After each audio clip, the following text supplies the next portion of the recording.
What? Skip me for starting the rules. Throw this in the back. Are we off? Why is it still on? We should be off. So up in the booth, made the should be an executive session. Yep. You watching it live, Matt? Yeah, the governor just The said on governor's 13. closing state offices tomorrow. But even before then, we'd like LCTV to shut off the camera. Because it's still live. Who's up there, Kirby? Do we know? I have no idea. The number should We be send it around. I'm gonna call Kirby. 2407, 540, 2407, that's the bench up there, right? Okay, thanks. I could use the cell phone. That's fine. That's why I have the gym. Yeah, that's why. That's because he's constantly texting up there. That might be Chase. Right angle. It's Kirby. Kirby. No, you call him. Kirby's walked outside. See that? All right, look at this. You're on. Yeah, but We should be off. Okay, but Executive the session. problem we ran into was the audio didn't get flipped up properly at that one point, so we'll shut it down. All right, good, thanks, bye. All right. Take your time. There we go. All right. Okay, we're back. Welcome back, folks. I think there was some audio problems with LCTV and with the Board of Selectmen prior to us going into executive session, so I apologize. We are now back in open session, so as we do for each of our meetings, I'd like to stand, and Mr. Clerk, if you can lead us in the pledge, please. I pledge allegiance to the flag Of the United States of America. and to the republic for which it stands, one nation, under God, indivisible, with liberty and justice for all. Thank you, Mr. Clerk. All right, so this evening, we've got, we'll start off by reading our mail, and at 6, well, I won't go with the times. Then we have town board and department updates. We've got town building and space needs analysis working group. We're going to be adding some citizens at large. We discussed this at a previous meeting, and we're actually going to take a vote on that. We've got an opportunity for Elder and Human Services. We have to accept a gift from the See a New Sun Foundation. Then we have our 2018 state appropriation for the Littleton Public Safety Departments, which is nice when we're receiving all these checks and grants. We'll have an opportunity for public input and member input. If you are going to be recognized for public input, just ask that you raise your hand, be recognized by the chair, give your name and your address, and any comments should be made through the chair. Appreciate that. We will have a continuation of our annual and special town meeting warrant articles. We'll be going through and discussing the articles and taking a vote on adding articles to the warrant. We have a public hearing at 8 p.m. for voter petition, which has to do with plastic checkout bag reduction. At 8:30, we have another public hearing, which is a proposed town bylaw amendment that the Historical Commission has asked us. We've had some conversations with the Historical Commission, and we'll be talking about the historical significant building demolition. At somewhere around 9 o'clock, we have a town administrator, assistant town administrator agenda item where we'll be doing a dedication for our annual town report. And then minutes approval, and we'll be adjourning. So hopefully we'll have an effective and efficient meeting here tonight, and everybody can get home before the snow starts to fly. So, Mr. Bergman, if you can take us away with the mail. Yes, and speaking of which, before I get to the items in the mail packet, I had asked I guess I'd say, the two Scotts, that our emergency management director, Fire Chief Scott Wazinski, and also our electric department general manager, Scott Edwards, who among others, along with Chris Stoddard and with Chief King and others, and Mr. Glavy, were at a storm preparedness meeting this morning, and I thought it would be helpful to get an update on how we fared in the last storms. I was particularly impressed by the story that our electric department asked to tell compared to what some other communities were experiencing, and it's not by chance, it's by deliberate action. So maybe, so that I can let him go, maybe I'll start with Scott Edwards, just to give us a quick rundown of how we've done and how we're going to do, and what's your secret? That's a little trickier. Yeah, we had the discussion today, and thanks for having me in.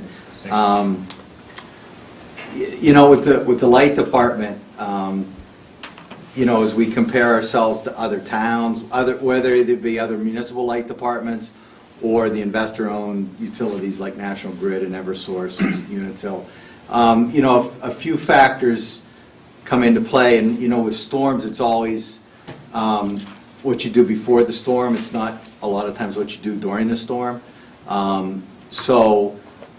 We've because we're a municipal light department and we don't have to pay stockholders, we can take the money, any excess funds, and put them back into the system. We do that with tree trimming. We tree trim year-round now. And we put it into pole replacements, wire replacement, just trying to kind of harden the system as much as we can. These storms, ever since the '08 ice storm, which was like, the worst storm we ever had in Littleton, and now they just keep building. I think it's just kind of commonplace that we're going to get these storms. So we've been able to do that, and at the same time, keep our rates low. So that's, ahead of time, we do all that. When a storm hits, like it did the other day, we have the advantage of, we have local people. We have more linemen per mile of wire than the investor-owned utilities do, and we have local people. So we get here quickly. We get everybody here quickly. We've got, full staff, whether it be, answering the phones or, running meals or whatever. So that's one advantage that we have, is that we have more kind of boots on the ground. The other, and part of that is, we have a water department that helps. We have guys out with backhoes, setting poles. We have guys, triaging the system with us. They've worked with us long enough that they can be groundmen. So we've got those resources. And then we have between the municipal light departments in New England, we have a very robust mutual aid system. So we can activate that very quickly. So a lot of times we're helping. This time we needed help. We got crews from Chicopee in. We got a crew the second day from Groton after they were cleaned up. So that helps a lot. So, it's you can't always, stop every outage, like with this one, big trees are splitting and coming down on the lines, but it's really getting out there quickly. It's talking to your customers, kind of giving them a heads up of how long it's going to take, and, that's, that sort of thing. So it's a process, and, we have pretty finely tuned machine, but after every storm, we all sit down and what could we have done better? What Yeah, in fact, on that point, one of the discussions we had this morning is that there's a very excellent resource that's available now from the electric department, and they have a power outage map. This happens to be an image during the storm last week, but but during a major storm event, it will be updated. You were saying on a continual basis. It's not automatic. Not really. If the power doesn't go out, if it goes out, it doesn't automatically show up on this. It has to be manually entered, but they will commit to updating that. The Facebook page for Light and Water had a lot of good information throughout the storm. We're all looking there now. That's where the dispatch, police and fire dispatch, can look. That's where the community can look, and we'll all be tweeting out the same links. So it was great that the resource is there, and we want to make sure that we're all getting the information. We're definitely going to keep improving upon that, and keep the social media going on our website and outage maps, and because a lot of times it's just not knowing is the hardest thing. not knowing. This helps, the outage maps helps a lot for individual houses, because they'll look and say, oh, my street's on, my lights aren't on. They call back, and we say, oh, okay, so your service is down, then we can go out and look at that, and I think that helps quite a bit. So, we try not to have any recordings. People call, they get a voice. We have a lot of people out on the road looking at different, outages and whatever, so we try to get back to people as quick as we can. So I think that helps a lot. And I have to say, it was such a stark contrast. I was monitoring closely how some other communities were faring. Jody Ross, town manager in Westford, was either, calls that weren't getting returned from the utility, having to go to the governor's office to get the call back. And Jim Arcero, the state rep, was doing the same sort of thing. And the fact that we could manage internally, because we have a municipal system that where the proper investments are being made, it's really a good story to share. Yeah, if I could just piggyback on one of the things you said, that you got the support of the water department. I mean, my power was out, so just went through the Facebook page, I think it was, sent it in. You guys got that, that message from me, and I heard back from Connor Reardon, who was on the water side, but he called the service. And, Yep. the other thing is love it or hate it, social media is here, and a lot of folks took to social media and were helping the neighbors and sharing information that way. And people are doing just kind of informal polls saying, hey, who's back, who's not out, who's out. And so there's a lot of that going on as well. So I'm sure that. Yeah, and it's not, being a town department too, is you have the fire, the police, the highway. So you need things, they need things. It's easy to communicate, so you can kind of work together. We need this tree off, or hey, are these wires hot? We go out there and check it. So, just that constant communication between the departments just helps things go a lot. It was good to see the orchestration. Yeah. All the Yeah, departments. so it's- And we've been talking a lot about the light and water, but that just as important for us was our own highway department, public works, police and fire, all did a great job. I know that Jim Clyde is getting, He's in bed now. yeah, he's resting. He was resting waiting for you for to the close next town one. offices, so now But- that that happened, he went to bed. So. Yeah, so just a great amount of work that our folks have done for us. Absolutely, yeah. The police station had a warming room set up in the community room. And we'll do so again tomorrow too. It's already out there that they're doing it again tomorrow, yeah, and it's great to have those resources. Picked up a resident, brought a resident there, so. My neighbor, ran into it, yeah. Yeah, it's great. It's, and for residents who don't necessarily have anybody in the area, to be able to feel comfort in knowing that someone on patrol in a vehicle that's probably safer than her driving from her home to one of the stations for warmth and security, she definitely appreciated it. So, yeah, kudos to everybody. Really appreciate all the efforts and the hard work everybody put in. So, Yep, we had our review this morning with all the department heads between schools, each of the municipalities. Selectman Levy was there, and it was just nice to basically sum it all up and for everybody to be on the same page and understand what we all have for resources for each other. It plays huge for situations like this, and the storms come and go, and some of them come in without any issue, and some of them change on a dime, and the night goes to hell.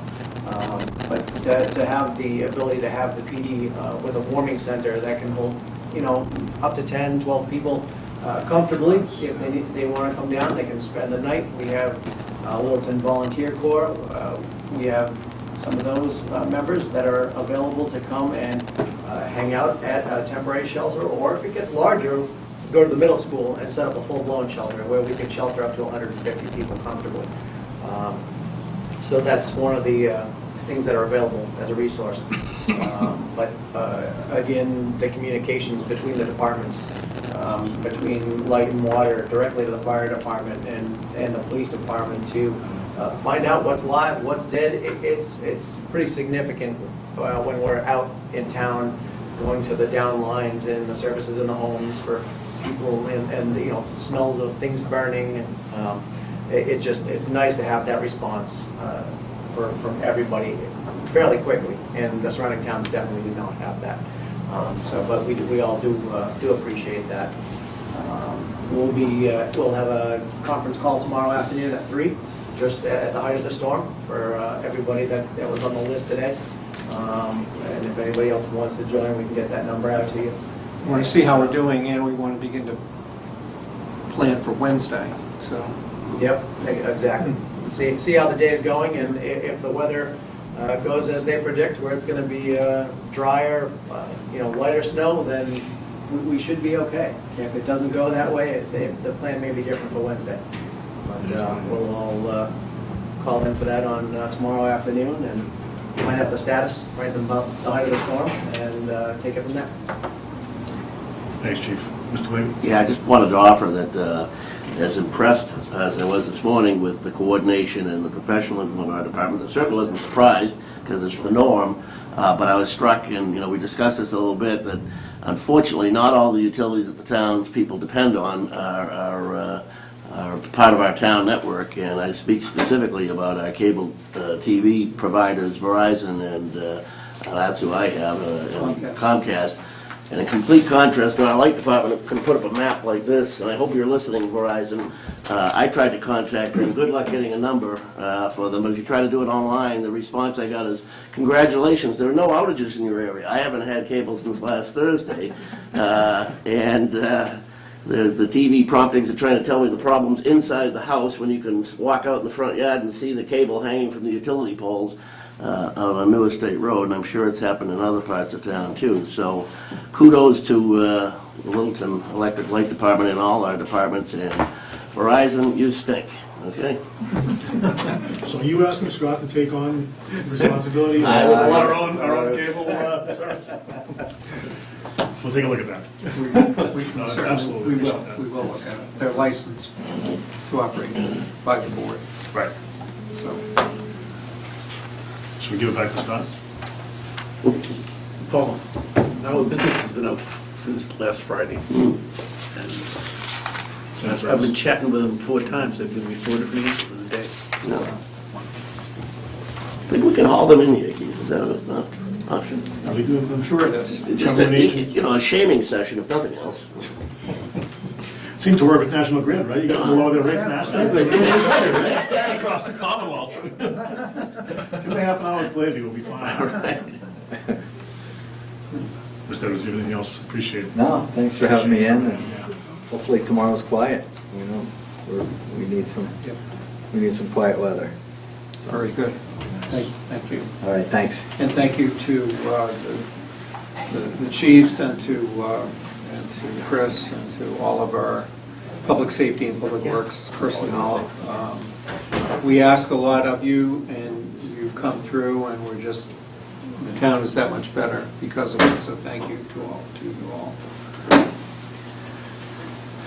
Now, I'm going to very quickly run through mail. We have next Monday night, we have a public information, this Wednesday night, we have a public information session on the Air Road, Willow, Bruce Street intersection. We just got information today from MassDOT in anticipation of that meeting. Haven't even opened the email. I did. Did you? Because job one was just to forward it on, and then I had to go home and walk the dogs. But a week from tonight, March 19th, will be a public forum on the Littleton Commons Smart Sewer. That is going to be at the high school auditorium. We had some other notices. The police and fire have active shooter training scheduled in April, and it's going to be at the middle school. And the Real attorney. quick on that, if I may. Yeah. Just in the past, you've had opportunities where some of the selectmen were able to participate. Is that something that, Everyone intends to go, but a couple of board members have already responded back. to observe it, to Well, be a victim? we'll shoot you. Do I get to pick which patrolman shoots me? And and we also have in the packet, the Attorney General approved all of the bylaws that were passed by the October special town meeting. So we're moving along. So now we officially have a marijuana moratorium in place, so, but anyway. And that's it. All right, thank you very much, Mr. Bergman. Okay, so we have, let me just catch up here electronically as well. So item 3A is Town Building and Space Needs Analysis Working Group. We had some conversations after we had seated this working group. There was a number of folks that reached out to, I think, if not all of us, many of us, to express an interest in having some citizens at large be part of that working group. So we're hoping to revisit the motion that we took on February 12th and just kind of amend that working group, the structure of that working group to include some number of citizens at large. So kind of open that up to discussion. Anybody has any thoughts or input?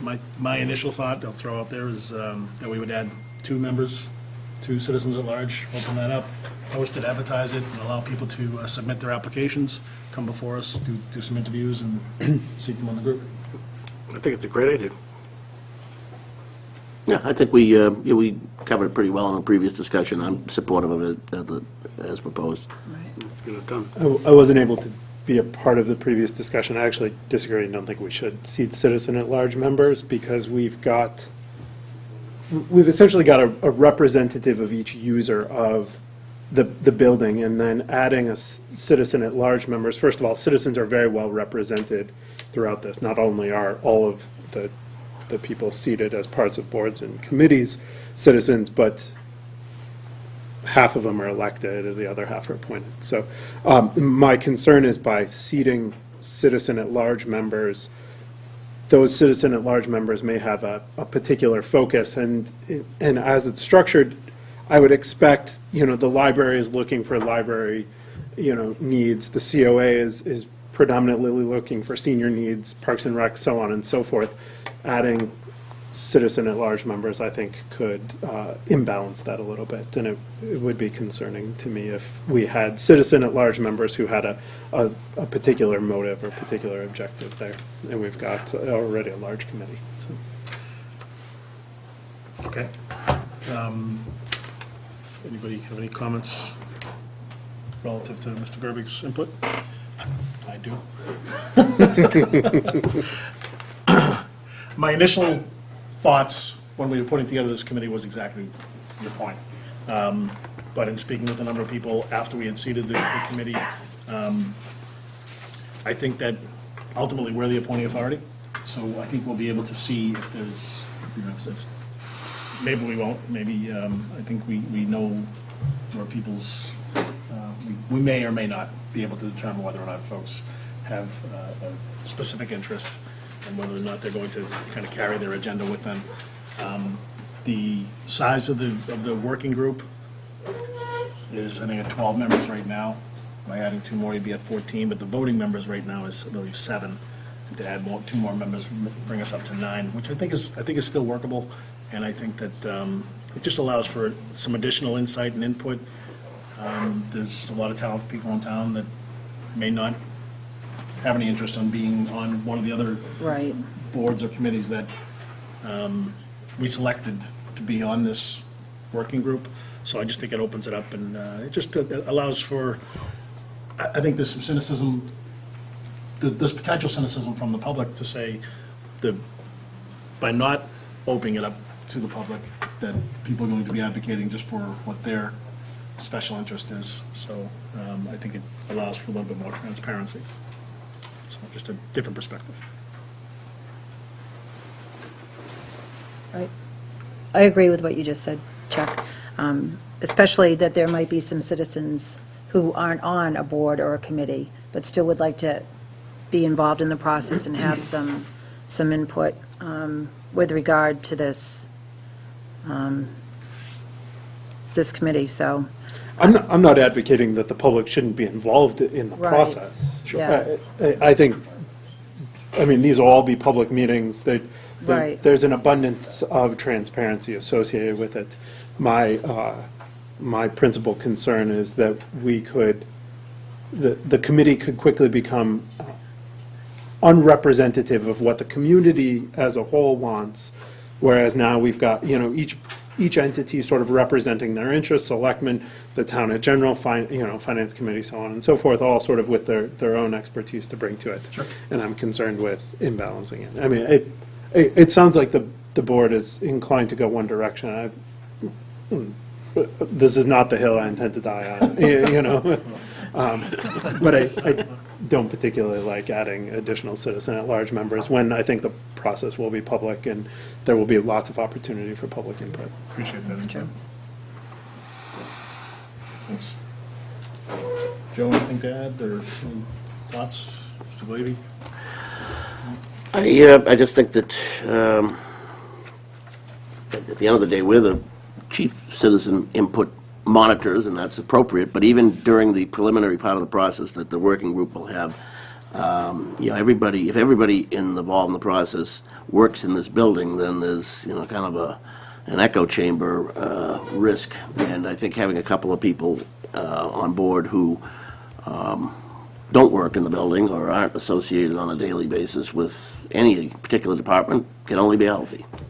So, I think what Paul said was probably my biggest concern, is that we only had people that were on town boards, and you are going to draw from the outside, maybe get some other ideas.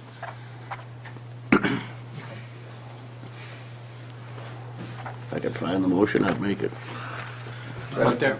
Up on the screen and just insert the number 2. All right. Move that the Board of Selectmen vote to amend the composition of the Town Building and Space Needs Analysis Working Group established on February 12, 2018, to include 2 citizen-at-large members and to invite applications therefor. Second. It's been moved and seconded. All those in favor signify by saying aye. Aye. Those opposed? Nick? 4-1. Thank you very much, Thank folks. you. So just put this out there, the first meeting is scheduled for this Wednesday. We will not have been posted and been able to interview folks to be seated on the committee. But just to kind of get the ball rolling and get some of the big rocks moved, to get some of the administration out of the way or completed. We will be meeting this Wednesday at 7 PM. I believe it's in this room. It's not in this room. It's upstairs. It's in 307. It's in 307, Because the MassDOT meeting's in this room. Okay, yeah, so it'll be upstairs at 7 PM, so, sir? Alan is our representative on that, is he?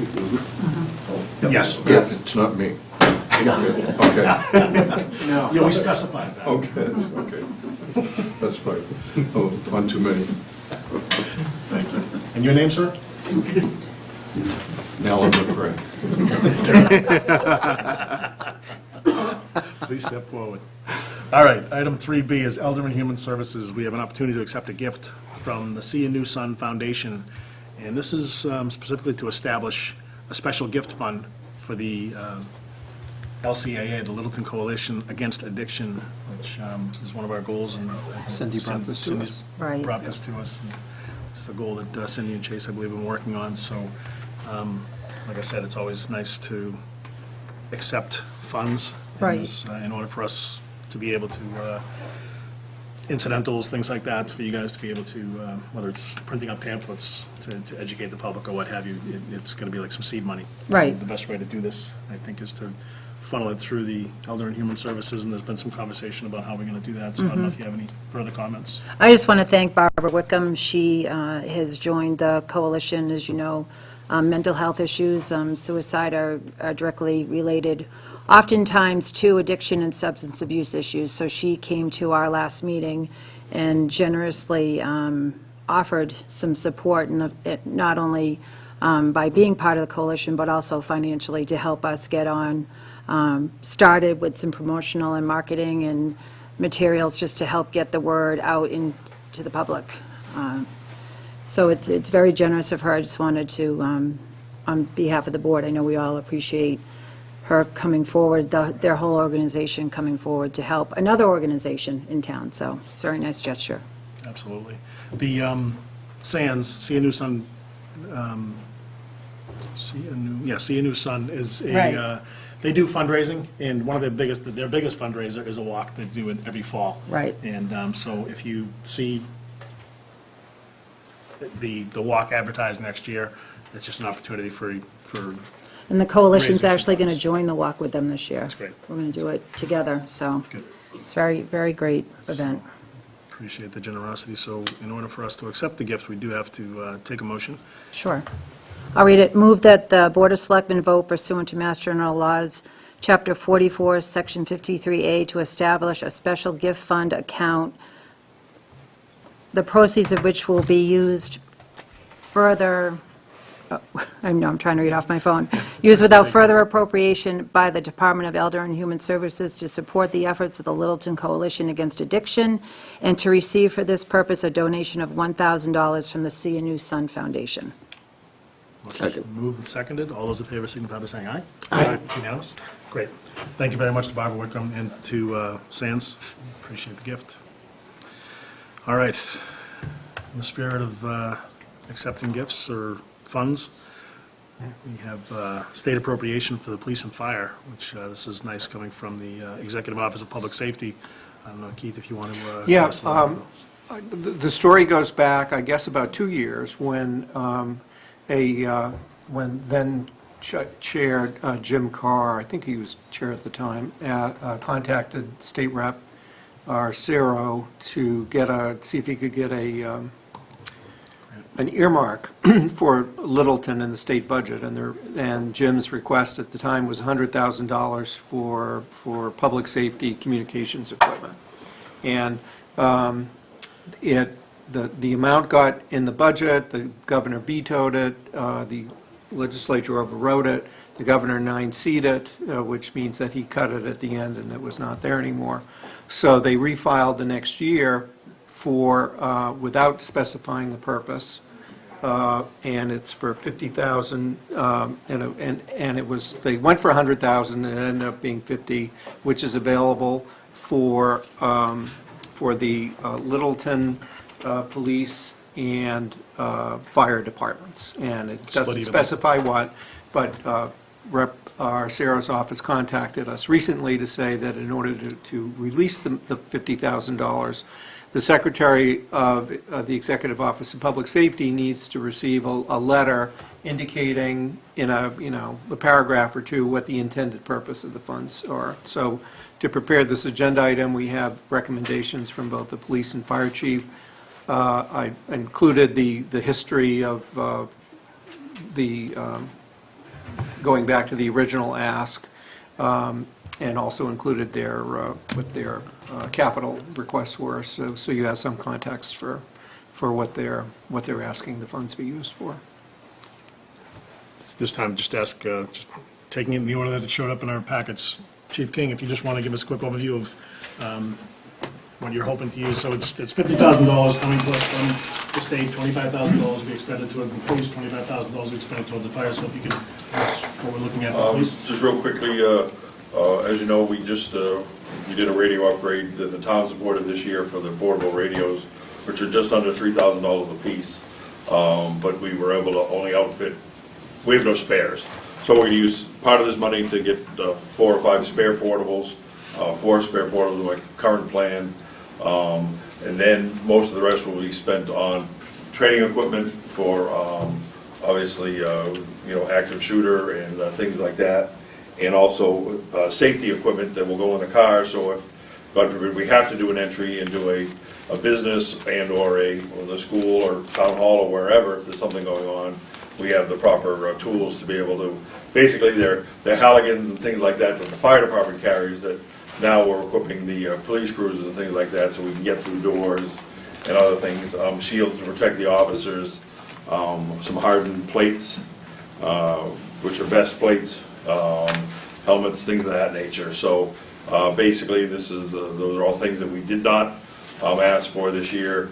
We were hopeful that the governor, while he did veto it again this year, the legislature overrode him, and this year the Commonwealth is doing well, so we didn't lose it to 9C cuts. So here we are today. So for us, it really gives us a good basis of equipment, training equipment, and it also gives us the finish of our communications upgrade, which was supported by the town, by the community, and yourself. So that's really where we sit. Appreciate it. Thank you. Wazinski, as far as the fire's concerned. So for fire department's portion of it, we are looking for an all-terrain type vehicle. They would have a med bed on it as well as a small brush fire extinguishing unit on the back of it. This would be able to access our many conservation trails, the power lines, as well as the railroad.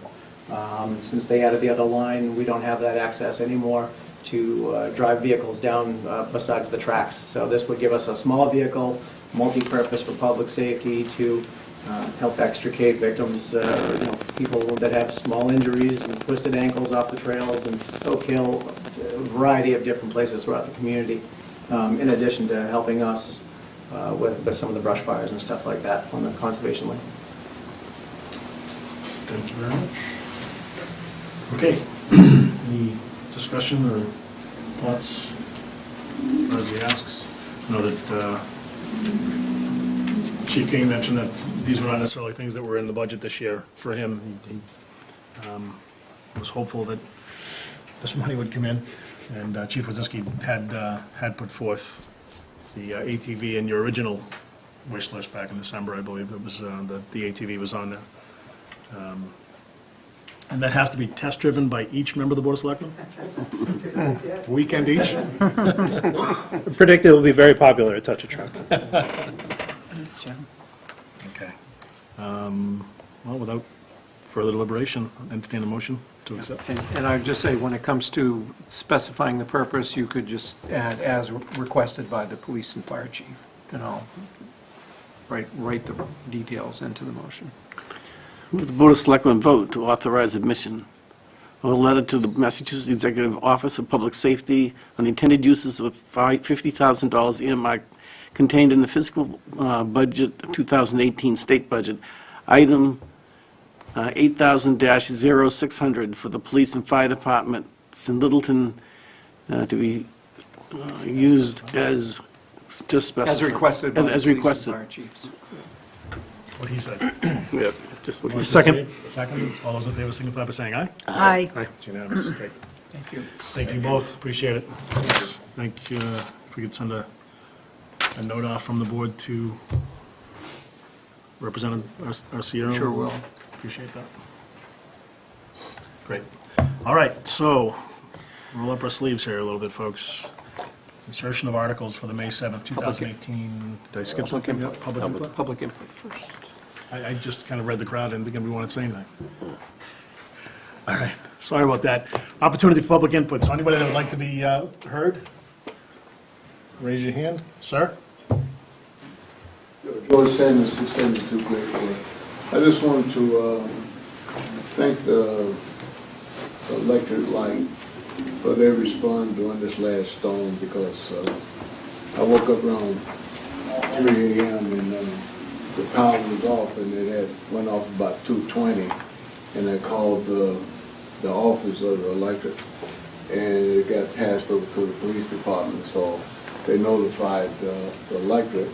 And from the time I placed the call, it was like 15 minutes. They had lights back on, so they must have been working on the storm all along, and that, it finished up right on time. So I just wanted to thank them for the effort that they always respond out there and get the power back on as quick as possible. The other thing I wanted to make a comment on was that I thank the board for adding these two citizens to this committee, because you'll be amazed as to the knowledge that is in this community, and we all can learn something. And I can tell you, government officials can learn something from the general public. Thank you.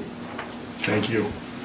I will say, next time I lose power, I'm going to call you and have you call the electric light department. Mine didn't come on as quick. Can you call Verizon? Thank you very much. Anybody else? Erica Pudvorny, Fox Lane. I just wanted to bring up that there is still an ongoing issue with a odor at the Patriot Beverage facility. I had sent in several emails, but the last one, Keith responded and said that they were going to permanently shut down the operation until it was fixed. And this weekend it was smelling again, so I don't know what the current status of it is, but it seems to be an ongoing issue. I appreciate you bringing it up. I know that you've been keeping a log as well, and I appreciate that effort and sharing that with us. I've been taking a ride over there pretty regularly myself to experience it myself.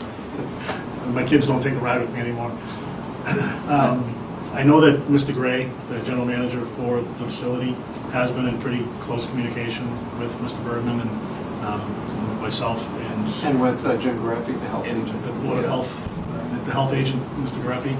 And to the best of my knowledge, the last information that I had, they had shut down the plant, but we're not going to restart it Yeah, I mean, until the problem the is response resolved. that I sent out last Sunday morning was the most recent information we have. So we'll have to follow up to see what's changed. Yeah, you should follow up, because if they didn't shut down, the odor has only got worse. Yeah. Because it's sitting dormant. I know what you're talking about. Yeah, I know. It wakes me up in the morning every morning. Maybe start back. Stops like a window. Yeah, We'll address that. We'll definitely do another reach out. I'll reach out to Mr. Gray myself tomorrow as well. So, but please keep us honest on that, Erica, and let us know. And again, appreciate you keeping that log and being the resource for folks to kind of let you know it smells again. Thank you. Anybody else? All right, so next we have member updates. And I know that everybody's going to, in some way, shape, or form, thank all the public safety folks. But Mr. Glady, would you like to go first? I think I already covered what I needed to say about Verizon and their lousy public service. Yes, you have. Leave it at that. Right, right. Okay. Go ahead, Ms. Napoli. Sure, I just, thank you for mentioning the public safety departments we have in place. It's we're very, very fortunate. They all do an exceptional job. I wanted to just mention two things. One, I went to the VFW this weekend, and I wanted to thank the members and leaders of the VFW. They hosted a very special ceremony to honor Sergeant First Class Roger Riley, a deceased Vietnam veteran, this weekend at the VFW with a special flag presentation ceremony with his daughters, 3 daughters present, which was it was very, very well done, very emotional, and just something a little extra that they did for his daughters because they weren't able to do so at the time he passed. So they did present him with the American flag. It was very, very well done, and I just wanted to thank John Borowski and Hal Baker and the other members from the VFW for coming together to provide that ceremony for his family. And speaking of that, I wanted to thank Maureen Woods and the Friends of the Littleton VFW for hosting a fundraiser this coming Saturday, St. Patrick's Day, to benefit the VFW. The VFW is a very important organization in our community, and they're hosting a fundraiser. Loose Connection will be playing. There's a $5 cover charge, and there's going to be raffle baskets and other things. So it's nice to see members of the community coming together, not only to support the organization, but also to support our local veterans and their families. Thank you. Mr. Gerbic. I just want to remind everyone again, although we said it at the introduction, that there's a public meeting regarding the sewer next Monday night, 6:30? 6:30, right? 6:30. 6:30 at the high school. And this is a public meeting that is intended not just for people in the proposed sewering district, but for the whole town. And want to make sure that folks know that they have an opportunity to come learn about the draft financials that we've put together, the proposed sewering district, and the implications for the town as a whole, as well as for the people in the sewering district. So And the smart sewer components of it, too. that's right, and really addressing some of the technical issues, and furthermore, getting at more detail associated with the schedule associated with ultimately rolling this out and constructing this. And this is in a lead-up to the town meeting vote associated with the design funding. So you'll see more of these. This is not going to be your only opportunity to get information, but this may be the biggest, most cohesive opportunity. There will be more of them. Thank you. Mr. Knox. Yeah, I just want to announce that the Littleton Business Association this weekend on Saturday and Sunday They're having a home show at the Boxborough Regency. On Saturday, it's 10 to 5, on Sunday, 10 to 4. There's 54 booths, I think, that were sold for different parts of construction to safety, to alarm system, that type of thing. There's also going to be a play area for kids and face painting and things like that. So it's at the Boxborough Regency this weekend. If you have a chance, drop in. Thank you very much. I've got a couple things I want to mention tonight myself. One of them has to do with the Littleton Robotics team. We've been kind of keeping an eye on these folks. And if anybody knows about the smell, it's the kids that are doing their robotics stuff down at the Patriot Beverage Research and Development Facility. But the Littleton Robotics, first robotics competition team competed for the first time. The Mechanical Advantage team number 6328 competed this past weekend in Bridgewater. And they finished qualification matches ranked 20th out of 40 teams. And these kids, if anybody had an opportunity to go down to the open house, I know some folks did, and see these kids working, it's really awesome to see what they've been able to accomplish, and all the folks that have donated their time and helped these youngsters learn something different and compete and do as well as they do. But the true highlight of the weekend came to them as they were recognized with the most prestigious award, and that's the Chairman's Award. And this award honors teams with a history of continued growth in community engagement, STEM advocacy, and support of STEM education, and that serve as a role model for other first teams. So that was quite an honor for each of them to receive that this weekend. So I just want to recognize them and give them kudos, and all the folks that have supported them from the community, as well as the businesses that have kicked in and helped them to be able to succeed. And they'll be moving on. There's another competition coming up. I didn't memorize the whole memo, but there's keep your eyes peeled. And there's still opportunities, if anybody wants to help that group out, there's still opportunities to make donations of your time or of financial support. The other thing I wanted to mention is we're always looking at, behind the scenes, trying to find ways to make Littleton a better place. And one of the things that many of us are focused on with some of our goals is relative to the seniors. And this past weekend, there was an article in the Boston Globe, and it's called, "If You're Over 65, Here's One of the Best Kept Secrets in Massachusetts." And it's a property tax deferral. It's Clause 41A in the Department of Revenue Code, I guess. And this gives seniors an opportunity to defer their taxes. And without getting too deeply into it, I guess it's similar to if you owned agricultural land or forest land on your property and you chose to put that land into chapter, similar to what Cricket Lane or the Cooper property we're in. You can defer those taxes, and then when you sell the property, you make the town whole, or if you leave the home to your heirs, they're responsible for making the town whole on those taxes. But it's another option to seniors. It is available through the town. The state allows for us to charge up to 8% interest, and that's the way that we had it up until a few years ago. We lowered it down to 1% interest on the deferred taxes. And I just want to get it out there because there's a lot of things that are available to folks, and not everybody knows that they're available. So we just wanted to make folks aware. You can reach out to Deb Richards of the tax office. You can reach out to Liz Tretiak at Elder and Human Services. We want to make sure that we're communicating these things, and I hope that we'll be able to maybe get this in the broadcaster for the next issue so that seniors will be made aware of it. And it may not work for everybody. There's certain qualifiers, but just wanted to get that out there just on the heels of that article. I thought it was a good time to bring it up. All right. So next up, we will get into the insertion of articles for the May 7th, 2018 annual and special town meeting. And we've got, I noticed members of the planning board are here joining us.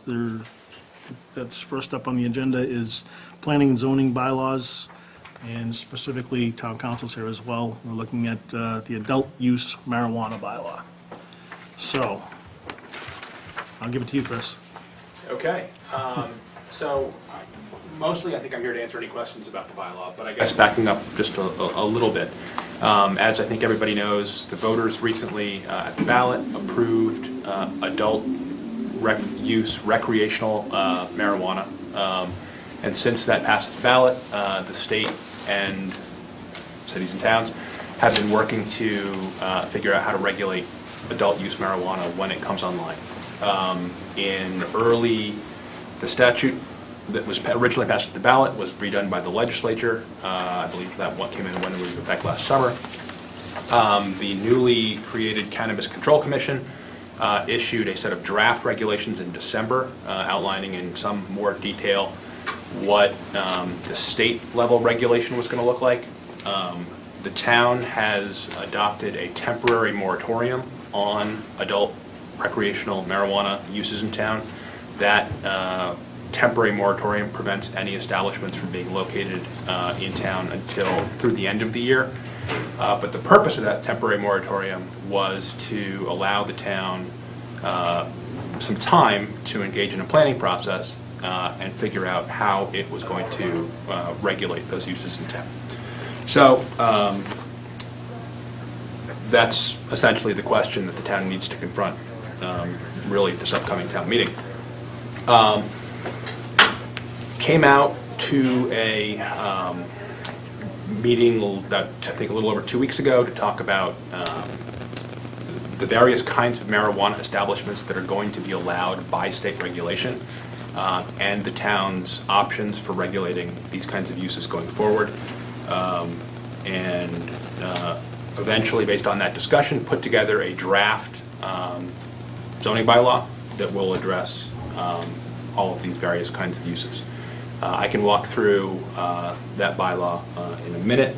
I guess the only thing I'd add right at the outset was that this, I think, highlights the difficulty of attempting to regulate these uses while the state is still figuring this stuff out at the same time.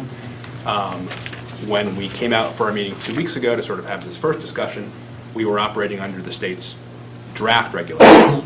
And then we produced a draft zoning bylaw for everybody to look at. And after we did that, just last week, the Cannabis Control Commission voted on its final set of regulations. And they voted them last week, but to my knowledge, I was first able to actually find a copy of those regulations this morning. So we're still digesting the final state regulations. I have a decent idea as to how it affects what we've talked about so far. But I think the main point there is just to flag that the draft bylaw that I've shared with the town so far, even if everybody thought that was absolutely perfect and wanted to move forward with that, as you've seen it, we need to do a little bit of thinking about how to reconcile that draft bylaw with the brand new final regulations that have been issued by the state. So the draft bylaw, what it does is include definitions for all of the various kinds of marijuana establishment that are contemplated by the state regulations, which include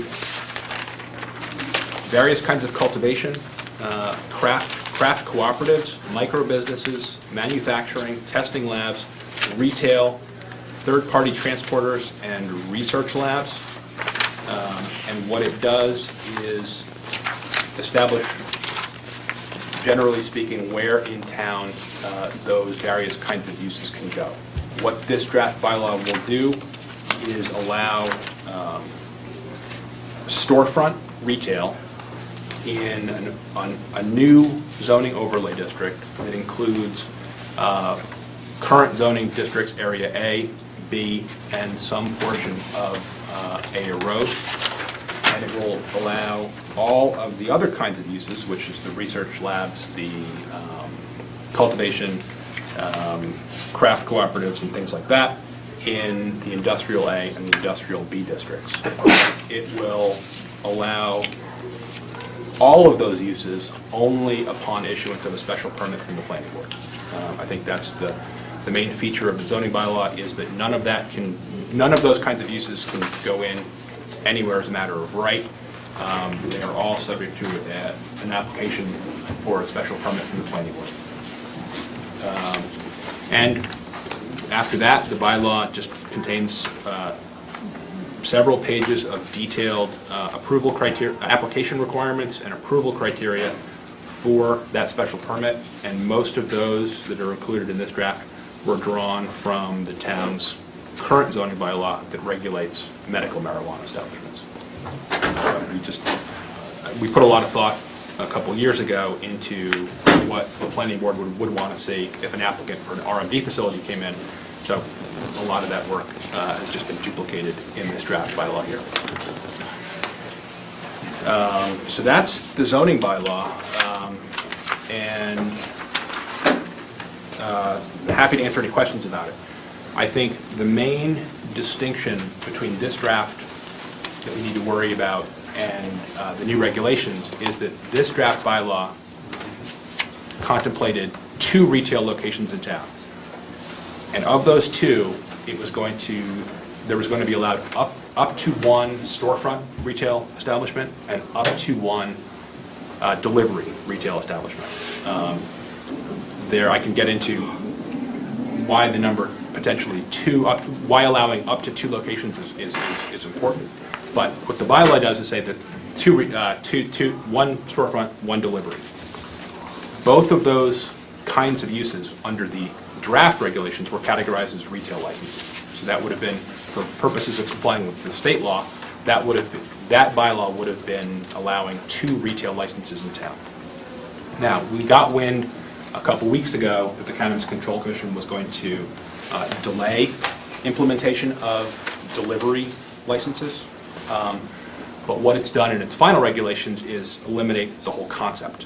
The whole idea of a delivery establishment has been removed from the final regulations. So it looks as though for the foreseeable future, there will be no delivery licenses issued by the state. So what I think that means is that probably ought to come out of this draft zoning bylaw. If you can't get a state license for delivery, there's really no need to allow it in the current draft bylaw. So we will then need to think about whether or not, what that means for storefront, whether or not there ought to be, the zoning bylaw ought to tolerate up to potentially 2 retail storefront locations in town. With a special permit approval. If I can just jump in and kind of, the number 2 doesn't just come out of the air. Nope. So we're, according to what the state's telling us, we have to have 20%, right, of the off-premise beverage licenses. So if we have liquor store, we have 7 liquor stores, we have 7 liquor store licenses, that package stores that are off-premise, so you're not consuming the beverages on-premise. We have 7 off-premise licenses. 20% would bring us to 1.4 establishments. That's right. The town, so what the state statute says is that it is possible for a town to prohibit any category of marijuana establishment in town. But if the town wants to absolutely prohibit the non-retail categories, which is cultivation, processing, manufacturing, it needs to go to the ballot to do it. It can't do that in the form of a zoning bylaw.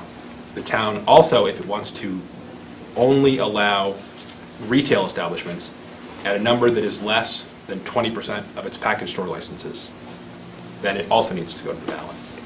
So, town is And that's the number of package store licenses issued, which under our quota, you're allowed to issue 8.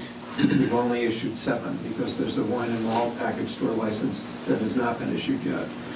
If 20% of 1.8 is 20% rather of 8 is is 1.6. 1.6. 20% of 7 is 1.4. So depending So upon the how issue of round. rounding up or rounding down, I raised this issue at a Mass Municipal Association legislative breakfast last Friday. The entire MMA legislative team was there.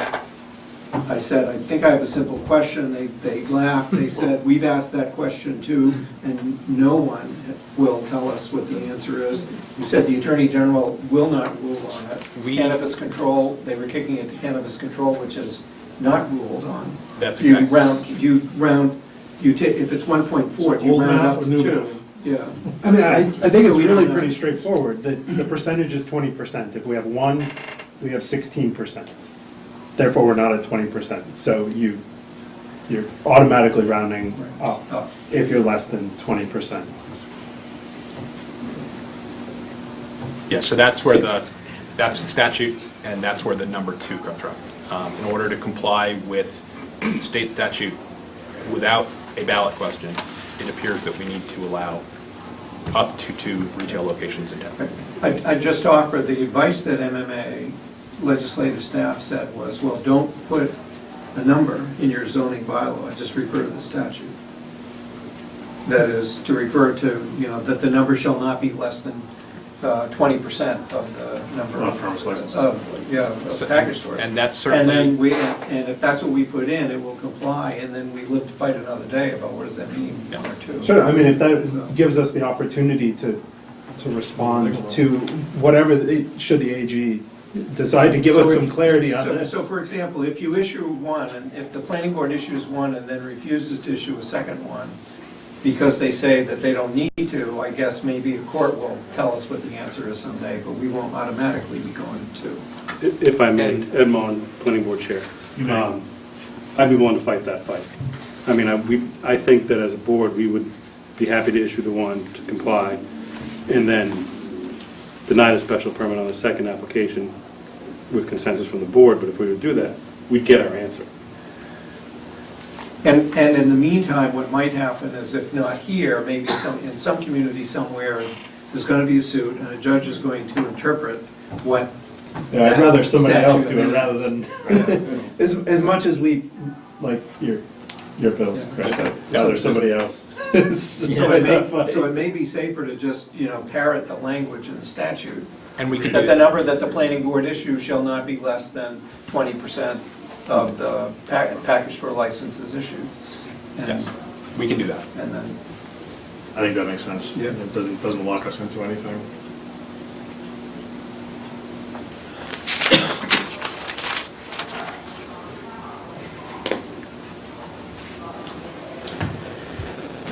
Chuck, a question for Chris?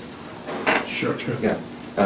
Chris, how, when you were drafting this, is there a model out there that has been used before, like in Colorado? Are there models that you've been able to find? We didn't look into other states for models, just because a lot of what we need to reckon with is the state statute and the new state regulations. So we looked around at what some other towns are doing, I think, but the biggest model for this was our MD bylaw that we adopted a couple years ago in town. A lot of the work, trying to figure out what kind of approval criteria we ought to impose and conditions you would want to impose. I think we just pulled right out of that. Okay. And I think the main point here is that because these have to undergo special permit review, you can the planning board can impose conditions to its heart's content on these kinds of uses. I think the main trick is figuring out not each and every last condition you might want to impose 2 years from now, but more generally, where in town might these things be? Where might they go? Okay, I just wanted to be sure that we had some continuity here. Mr. Chair? In terms of the conditions associated with the special permit, one of the things that we didn't talk when we met with the planning board that I think we might want to consider down the road is, particularly for cultivation facilities, a permit requirement associated with a certain amount of renewable energy. They're incredibly energy-intense facilities, right? You take the sun's light, you block it all out, and then you recreate it. That's an energy-intensive process. Is that something that, A, the planning board would be interested in entertaining a discussion of, and B, is now the time to do that, or is later the time to do that after this bylaw is implemented, if we were so inclined? I know, I'm just bringing this on you guys. No, I think it's a great question, and I would be happy to discuss it, to either require it in this or to make it part of our special permit process. If we can put it in the zoning bylaw now, It wouldn't hurt, and it certainly is beneficial to the town to get some energy savings out of them. So whether we wanted to say that they had to do solar, or, I know that the cultivation facility now is recycling all their water. So they're making an effort. If there's other things that we could require in new established cultivation, or even if the cultivation site that we have now wanted to switch over, and I think we exempted them so they could grow adult use. Right, and I would hate to, if we did impose, say, 40% of their power has to come from renewable sources or something like that. I wouldn't want to backtrack and impose it on them, but any new cultivation facilities, I would like to see some requirement, because it's such an energy-intensive process. And we can certainly look for some language to plug in, either specific language as to what they might do, or just enough to give the planning board a regulatory hook that they can tackle this when it comes in front of them. Right, because then we could do some more research on what a fair percentage would be. Well, I guess, and that's my concern, I would prefer to put some guidance in there that tells the applicant generally what, but then, give you guys the. I think it's a great suggestion. I'd be happy to take it on. And the state, I don't know if the state's gone far enough, because I just found this literally 10 seconds ago, but there is, the state regs do have a section on energy efficiency and conservation, that a marijuana establishment must demonstrate consideration of the following factors as part of its operating plan.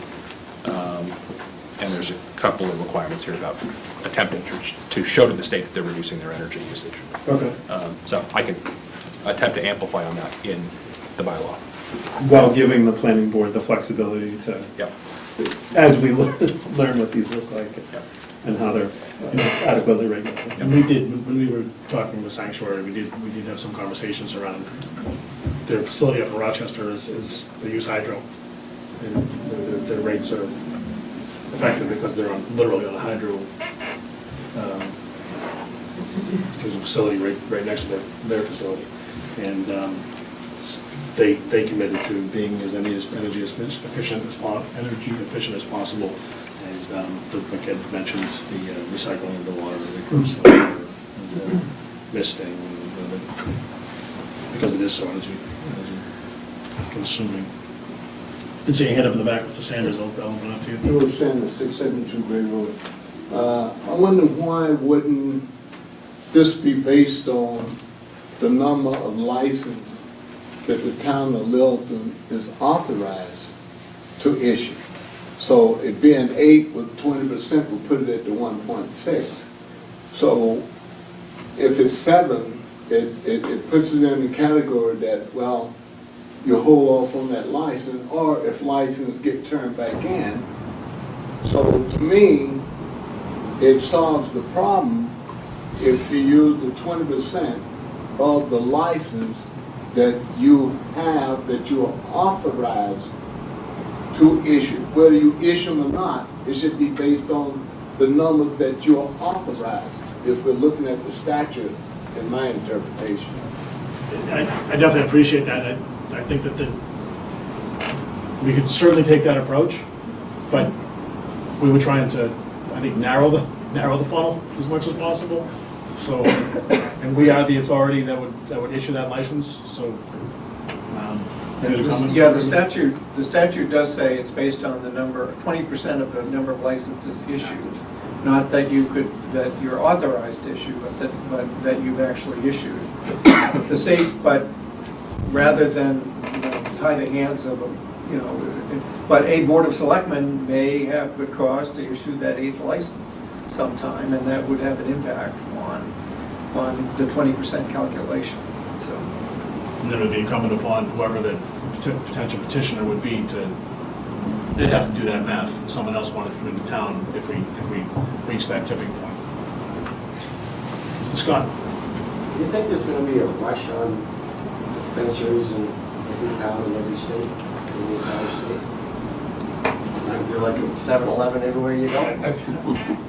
I would actually yield to, Chase lived in Colorado when it went down in Colorado, so I would think We're keeping our eye on it. It was a, Jeff it was Sessions- a little bit of the Wild West when Colorado did it. I think the states that have followed Colorado have implemented a more prescriptive approach. Massachusetts is much more prescriptive than Colorado was in terms of number of licenses, and frankly, Massachusetts has a much more robust history of individual town self-governance. And so here we have the opportunity to dictate to some extent what we want, and a lot of towns have elected nothing. So I would say that there'll be a lot of desire to open up dispensaries, but I think that's, the ultimate extent is dependent upon what towns. So Harvard's a dry town, they don't have to issue any. Not dry anymore. It's not dry anymore? Nope. 20% of one is kind of too low. But a lot of towns have implemented moratoriums.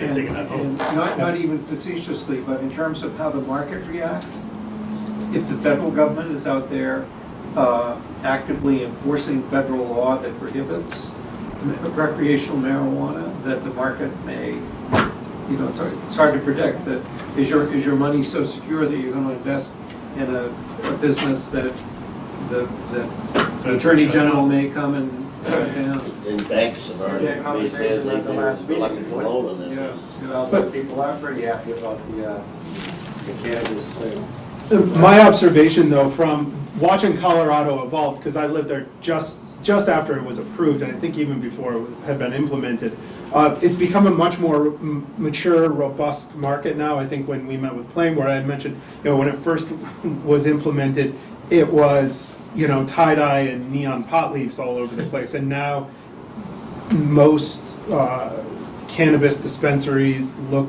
like smoke shops, with fairly indistinguishable, nondescript, and But you had mentioned that the stock market, the investors are quite bully on it, correct? I believe that there's a hedge funds, contingent yeah. upon the actions of the federal government. Yeah, it's fairly bullish. There's money to be made, they'll get into it. Just want to protect Littleton as much as we can, right? Chris, do you have anything? That's really all I've got for now. Happy to address any other questions. But I think the bylaw, as I originally presented it, ought to do most of what we talked about. I think I came with one change that needs to be made, which is that we need to take out deliberate and adjust the language from 2 to the language, just duplicating the language from the statute about the number that need to be allowed. And also now have on the list, see if we can add some requirements requiring energy conservation. I can make those changes, you know, after tonight, but that's really all I've got, unless you have any other questions. I do have one quick administrative question. Keith, if you flip back to the map that was prepared showing the zoning overlays, the actual, the one you had up, I was interested in the header on it. The header is on the left of this one. Oh, it is? The header, it was difficult to read, but. Oh, there we go, it's my okay. shorthand notes, so that you've got two, we were looking for 2 zones, and couldn't do the cross-hatching to show you what Zone 1 and Zone 2 looks like, so you sort of have to piece together that for the retail sales, it would be where in the Village Common District, which is shown in gray, plus Beaverbrook overlay, IA in pink, and here IA in pink, and the cultivation processing would be all IA and ID zones, pink and green. Now, the retail sales storefront, including on-premise consumption, is the on-premise consumption? I think that's. I'm misunderstanding Is that old something. language? I think that's a misnomer. Yeah. Okay. Or old language. The bylaw does not allow on-premise consumption. Okay. So that should come out as we move this forward. I'll add that, but that's a good point that I didn't mention. Based on prior discussions, I was tasked with producing a bylaw that would prohibit on-premise consumption. Right. That's come out of the final regulations as well, so that's not going to be allowed anywhere. But I think it still makes sense to leave that prohibition in the zoning bylaw, because on-premise consumption is a topic that comes from the statute itself, not the state regulations. Even though it's not in the regs anymore, just because it's discussed in the statute, that's coming in some form eventually. So it's probably better just to leave that as a prohibition on on-premise consumption in the bylaw, which we can do because that is the one category of marijuana establishment that we can prohibit by right. We actually, Without doing anything. if the town wanted to allow it, then it would need to go to the ballot and do that. So we can safely prohibit that without doing anything other than putting it in a bylaw that'll go to town meeting. The only other thing I'd add is that the map, we're using, I don't know that this matters a whole lot, but we are using existing, no, that doesn't matter, never mind. Just kidding. Not worth it. Get in the weeds a little bit? Fair enough. Anyone have any comments? Any comments, direction for Chris? So at our joint meeting on the 22nd of February, there was, I'm trying to recall, there was a vote to insert an article. And so this is the draft. It'll be subject to approval as to form by town council. So this is the chance for you to see what the draft looks like. We'll be finalizing it. We will, I guess, have town council have any further drafts. You don't meet again before the warrant closes, so we'll just make sure that everyone sees it, and if there are any concerns about it, the chairs can let us know. But not unreasonable to assume, since the regs at the state level are just coming out now, that there might be There some will cause to there tweak will it. be some further tweaking as under the clause of subject to approval as to form by town council. Planning board's comfortable with the zoning that's been laid out on the map before us and comfortable with the draft. That being said, obviously, the amendments that need to be made for the delivery being taken out, and the idea of just saying requiring the 20% leaves us, and then adding in the, a little more stringent as far as energy efficiency than what the state's requiring. I think we'd like to see it on the ballot. We have to It's up to that's your bylaw, right? We have to be careful about the energy, requiring energy efficiency, because the building code regulates the minimum energy requirement. So if we have something, then we have to refer to the building code. You know, what the building code says. Yeah. Because otherwise we'll be in conflict with the building code. I'll factor that in and try to make the two work consistently. Yeah, because we know how difficult it is dealing with that state board that oversees the building code, right? The Richard chairs. We won't let you get away with that one. All right. Chris, thank you very much for all the work you put into this, and Thank planning you. board as well. Appreciate you guys being Thank here. you. and your support. Okay. So we do have a public hearing at 8 o'clock. We can, We've got the Community Preservation Committee here. I think we should try to accomplish what we can with them, because there's actually two things to do. One is to report out on the blended CPA article, which does require your vote to submit that article. The other thing that we need to do is to just get an update from the Community Preservation Committee on what some of their requests look like, because they're going to be taking a vote on Wednesday night. They have not finalized their budget yet. It is their budget. They're the gatekeeper. They request things, but there are a number of projects that are on the radar screen that are worth touching bases with. But the one vote that we need from the selectmen tonight on community preservation business is the, and we could start there, is the split for the blended, so-called blended CPA. And I will put the numbers up on the board, but while I find them, We have fully implemented the so-called blended Community Preservation Act now for, I think, 3 years in a row. And in order to do it for a fourth year, we would need to dip into other funds other than the mitigation funds that we've been using. We used, over time, we used $1 million in 15 Great Road mitigation. We used nearly 100,000 from the Reed Meadow, and we have some funds left. We have $251,000 worth of mitigation funds that are available. In order to fully implement the blended CPA, we could put in up to $523,000 of funds. The Community Preservation Committee has made the request and recommendation that we fully fund the CPA, the blended CPA, and in this case, it would require an increment of $272,000 in other funds,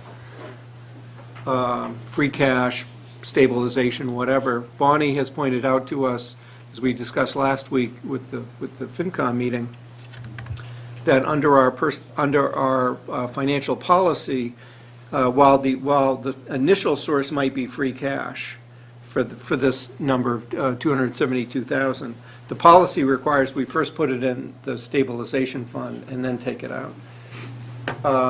As we also mentioned, there's few other investments, even if we only get 20% state matching funds for the blended CPA. There's no other investment that we make that comes close to that rate of return.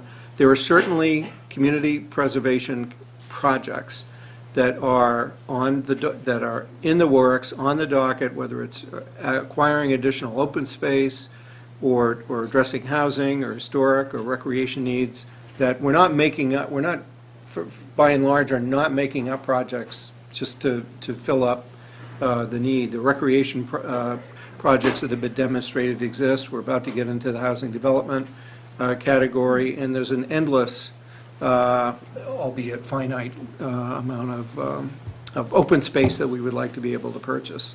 So the idea of fully funding the blended CPA for a fourth year in a row is attractive.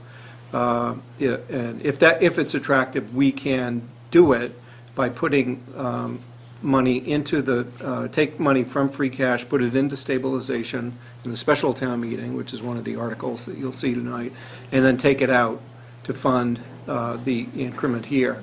The committee, the Community Preservation Committee has recommended that the split of those funds be into 5 categories, 40%. And when I say this is for the $521,000 worth of additional money that's being put in, the 40% of that will go for open space, 20% for housing, 20% for recreation, 15% for historic, and 5% for undesignated. The vote that the committee took is for those percentages. Bonnie fine-tuned what the dollar amounts are that go with that, and this is the result.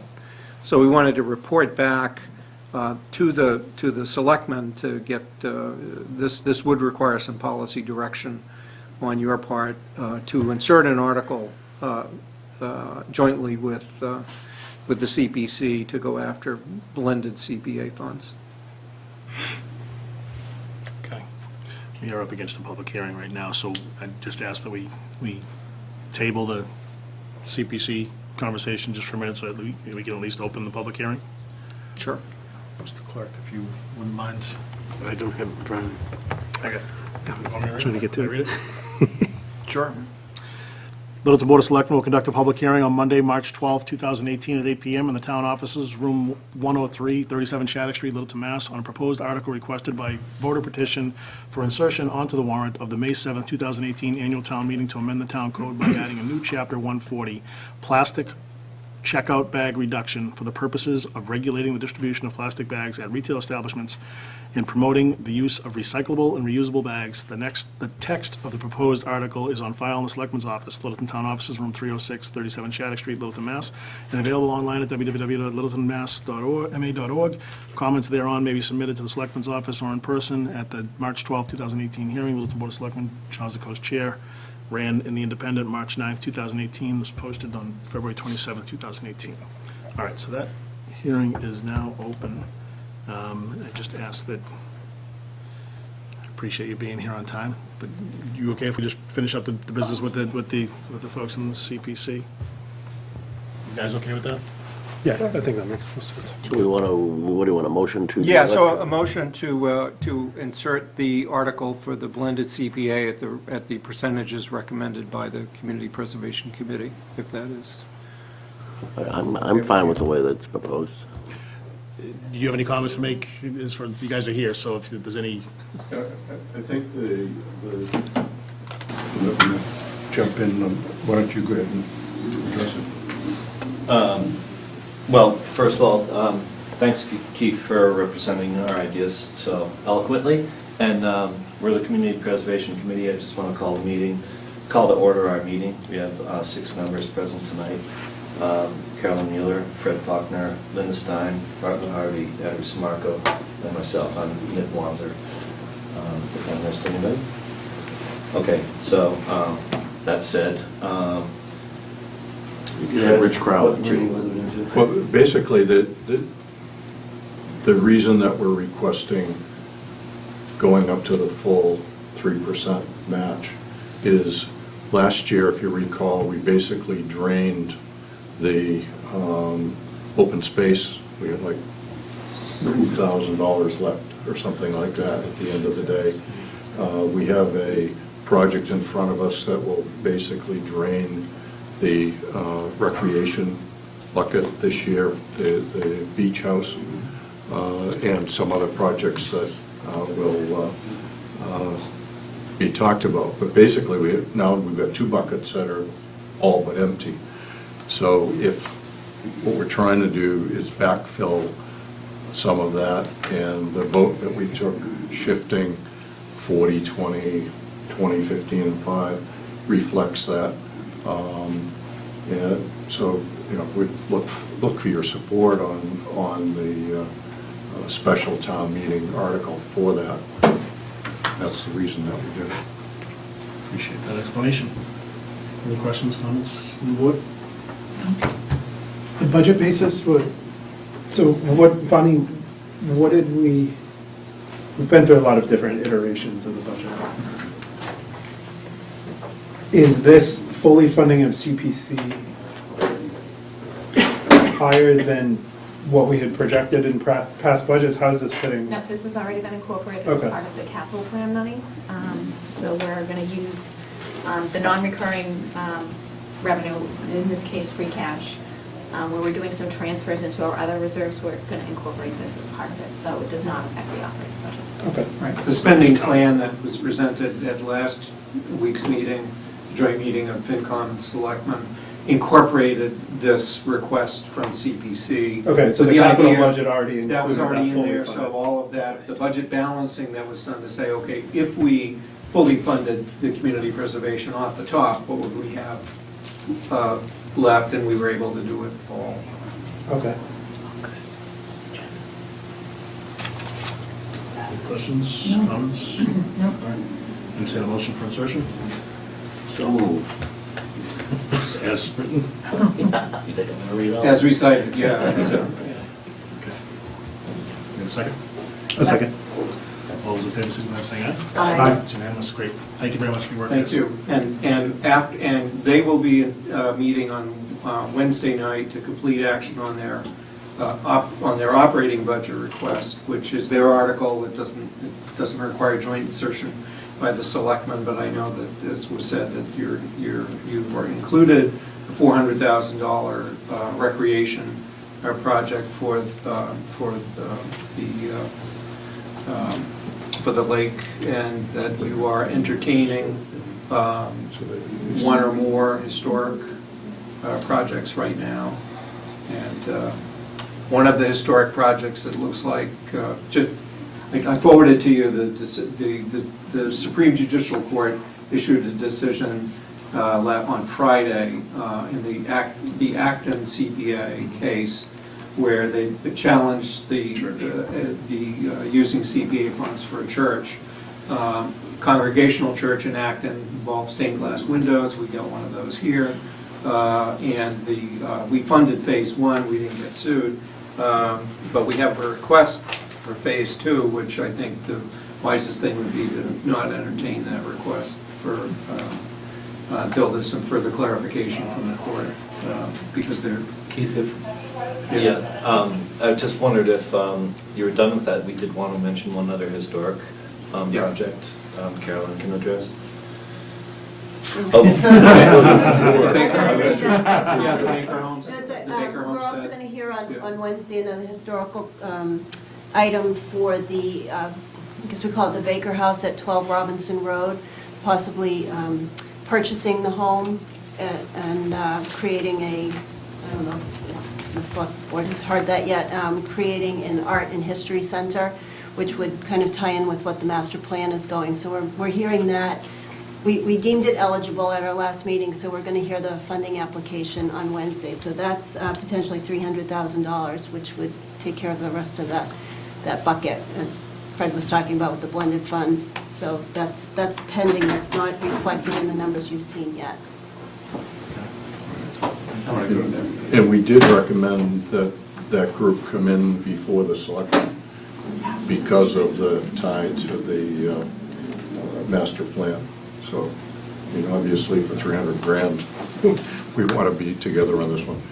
It's been a fast-moving project. So Yeah, it's been- sure. Yeah, the guidance we've received from town council is that, the question came, could the CPA funds be used to allow a third party to acquire an historic resource? The answer is no, but the town can acquire it and then can designate well, you can sell it. You can sell it. Deed restriction on it, so. And just so long as it's deed restricted for the historic purpose. So there might be a strategy where the town acquires it, makes sure it's being used for the intended purpose, and then flips it. But I'm planning to, as soon as I'm done with a hearing in this room at 7 that Wednesday night, I'm going to try to catch up with your meeting, wherever you are. So. Okay. Building will be hopping on Yeah, Wednesday. yeah, but appreciate you coming in to brief us tonight. So, the public hearing. Do we need any other vote on that? No, there's no other vote on the community preservation. They'll be inserting their other article. Yeah. Okay. There are more articles that you need to insert, but we need to go through them. You have Tracy Cutter brought forth a citizen's petition, so I'll give you the floor. Okay, great. Did you vote on that? Did you sir? vote? I heard the motion, I didn't hear a vote. All those in favor, signify by saying aye. The motion is unanimous, yes. All right. I had five vote here. Okay, you documented the vote, okay. Thank you. We can do it again. Thank you. Did we vote? I don't know. All those in favor, signify by saying aye. Aye. It's unanimous. Should I be over here? So that way we get If 6. If you like. I had to turn your 10-0, 3-3. So it's get four. Which means 5. You know what? I think I'm going to have to advance it. All right, so we've got a public hearing for I'll put it here. the citizen petition for Just proposed town bylaw for plastic checkout bag reductions. Tracy Cutter's the citizen that brought forward the petition, so we've got our technical issue resolved. Oops, yeah, there you go. Hello, everybody. I'm Tracy Cutter. I'm working on this with Madhavi Oliver up there, and we're glad you guys came out to hear about the Better Bag petition. I'm going to go through a little bit about the petition, why we did it, some of the negative effects on the environment, which is a key reason for it, and then we'll get into the specifics of what the ban would require. So, okay, so joining the bag free. You may or may not know there's been some state legislation that's going on now. It's been in the works for a year or two, about a year and a half. And it's a state law that's been in committee, in an environmental committee. And it just was voted 13-1 favorably to move on to the House and the Senate. But that will take a while. It will all take about a year to get through. So that would be a statewide law that would prohibit retail establishments giving out plastic bags. And you'll see later on in the slides, we have modeled our plan to kind of pretty much very, very closely mirror the state plan as it is now. It may change as it goes through the pipeline, but as it is now, it closely follows it. There are 61 towns and cities in Massachusetts that have passed a bag law, some type of bag law. They're all a little bit different, some have different requirements, but 61 states, it's a growing number. There are also some that are going to be up for... Yep. Okay, so some of our neighbors are going to be voting on it very soon as well. Westford has a town meeting on March 24th. They've got a plan in for it. Acton is going to be getting a bylaw proposal in for the fall town meeting that they have, and then we have Lincoln, they're voting on March 26th. So, we think it's time for Littleton. Why? Just because everyone else is doing it? Not really. There's some good reasons why it's moving ahead, and I'll tell you about them. Why limit them? First of all, we really think there's some strong environmental reasons to limit plastic bags and limit them and phase them out of the system. For one thing, keeping harmful plastic out of parks and conservation lands. We all know we have some beautiful conservation lands in this town and in this area, and we want to keep them clean. With the snow on the ground, you see them up on the trees floating, and then when the snow melts, you see them all over the gutters, on the highways, on everywhere, the back roads even, are plastic bags. All kinds of plastic trash, but you really see those plastic bags hanging in the air. So part of it is a cleanup effort. And keeping bags out of clogging storm drains and waterways. We have some beautiful lakes here. Protecting marine animals and other wildlife. We often hear about the oceans and the effects of the ocean, and that is a massive problem. Plastic bags in the ocean and plastics in general in the oceans, it's really a massive problem. Saw a documentary a couple weeks ago on called Plastics in the Ocean, fittingly enough, and it's really depressing. If anyone's seen it, if you have an opportunity to see it, I recommend seeing it. There's a lot out there, and it's at the scale now where it almost can't be cleaned up. You have to stop putting it in there. So this is one little effort to do that in our town. And prepare our town for a cleaner future, basically. Let's see, that's our beautiful town. You all probably have similar pictures, but as you know, there's plastic everywhere. This was the easiest part of this project. Went out on a freezing January day, and I thought, oh, I geared up. I'm going to be out here a while, and like 20 minutes I'm back. I got my pictures. It's unfortunately very easy to find your plastic trash around. This one is interesting. You can't see it very clearly, but that's a bird's nest, and underneath it is a layer of plastic bags. So it's kind of interesting and innovative. But it is innovative, but it's also like, oh, they probably are eating that as well, and that's a big part of the problem. You think of the ocean dwellers, but also the land creatures. It's everywhere. So plastic living. Plastic bags are a major litter problem. They fly around. They're aerodynamic. They're often mistaken for food by both domesticated and wild animals. Birds, turtles, whales, sea lions, dolphins, seals, fish. Some of those, you've probably seen, they are just open their mouth when they're swimming under the oceans, and in goes the plastic. I saw statistics of 98% of seabirds have been found to have plastic in them. some plastic, they've ingested some plastic, not necessarily a plastic bag, but there's a lot of plastic down there and out there.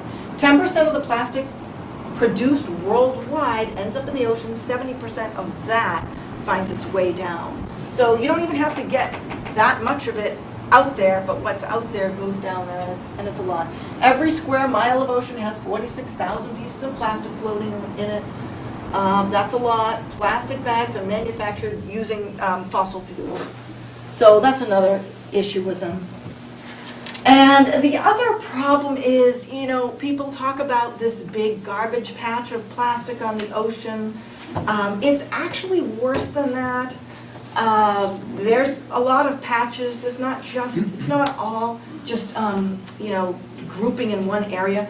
Plastics break down into microparticles, and they're very small. They're 5 millimeters or less. When they break down, they're still plastic. They're even more easily ingested in the ocean and on land. And it's a problem. A lot of scientists say that that's the greatest danger. Not a big trash heap, that's bad too, but all of these microparticles floating around and around in the dirt even are a problem. When the plastic breaks down, it starts to leach toxins. So none of this is good. What goes in the ocean goes in you. How many bags? Okay, so how many bags do we, so how does this tie in? We know it's a big problem, but how is it that we can stop it? Well, you see there, average family accumulates 60 plastic bags and only 4 trips to the ocean, to the grocery store. That would be really having your plastic wrapped around you. The average time use of a plastic bag is 12 minutes. I know some people say, well, I reuse them, I certainly use mine. I got a 20-minute commute home, so it's not 12 minutes for me. It's just that so many are getting tossed that it averages out, at least in the studies that are usually reported, to about 12 minutes. So they're really single-use throwaway items for the most part, even though some of them, of course, we all reuse. Every year, Americans discard 100 billion single-use plastic bags, and less than 1% of plastic carry-out bags are recycled every year.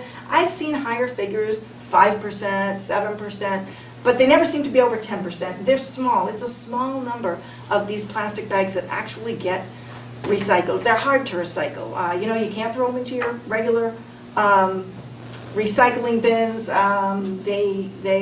You can take them back places, but they just tend to get tossed in the trash. So a lot of them are getting in the trash. And when they get in a recycling, like a home recycling bin, they get mixed in with recyclers. And recyclers hate these plastic bags because they're really a serious issue. I was talking to one recycler who said that they are the biggest threat to his industry now is these plastic bags. Very hard for recyclers to handle them. Very few take plastic bags, and because there's not a lot you can, it's not very economical to produce them and get a product out of it that you can sell. Okay, so it's a problem. Chase had asked me to look at a life cycle analysis last time, a product life cycle. So I thought I'd tell you a little bit about a life cycle. A life cycle is looking at the product from its inceptions, from the place where you're getting the raw materials, transporting them to the production site, wherever it is being produced into a product, and then transported to your retailer, and then on to use and how it's maintained, and then on to disposal. So when you do a life cycle analysis, they're combining different data from different places. If it was made in China, they would look at data from China and try to put that in. And they're very complicated, but very useful analyses because you can see what is the better product for the environment. So, so here we go. Now, the first life cycle analysis, I guess, was actually done on paper versus plastic, but it was paper cup versus plastic cup. And this is how the field started from there. If you look at the paper versus plastic, it's a little interesting. The paper is actually has a higher carbon footprint than the plastic. The plastic wins on everything here. This compares paper, compostable plastic, and plastic. Water, it takes a lot of water to make paper bags. A paper bag manufacturing is just a very... Dirty. Yeah, it's very dirty, yeah. It takes a lot of, it takes a lot out of the environment to get a paper bag. So, solid waste. Plastic bags are thin and they don't take up nearly as much room as a paper does. And freshwater usage, again, the compostable plastic's high that way. Greenhouse gas is not too bad for paper, but again, plastic wins. So, you might be thinking, why would we have it, why would we include paper? Because the plastic itself is the problem. Paper is bad for your carbon footprint. If everyone switches over to a paper bag, it's going to be rough on the environment, but it won't be this. You won't have as much plastic going into the oceans, being ingested into animals. You won't have as many toxins. The production of paper is bad. We're really hoping that a bylaw like this, as we've seen in other places, especially when they attach a fee to the bags, to any single-use bags, that it would eventually, or hopefully quickly, transfer people over to a bring-your-own bag, because that really is the best. But the plastics are tough on the environment.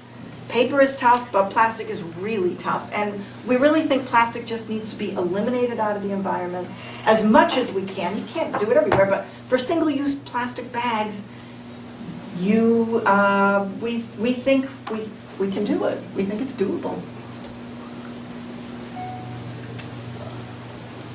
Okay, so I'll go into the bylaw and tell you a little bit about the bylaw.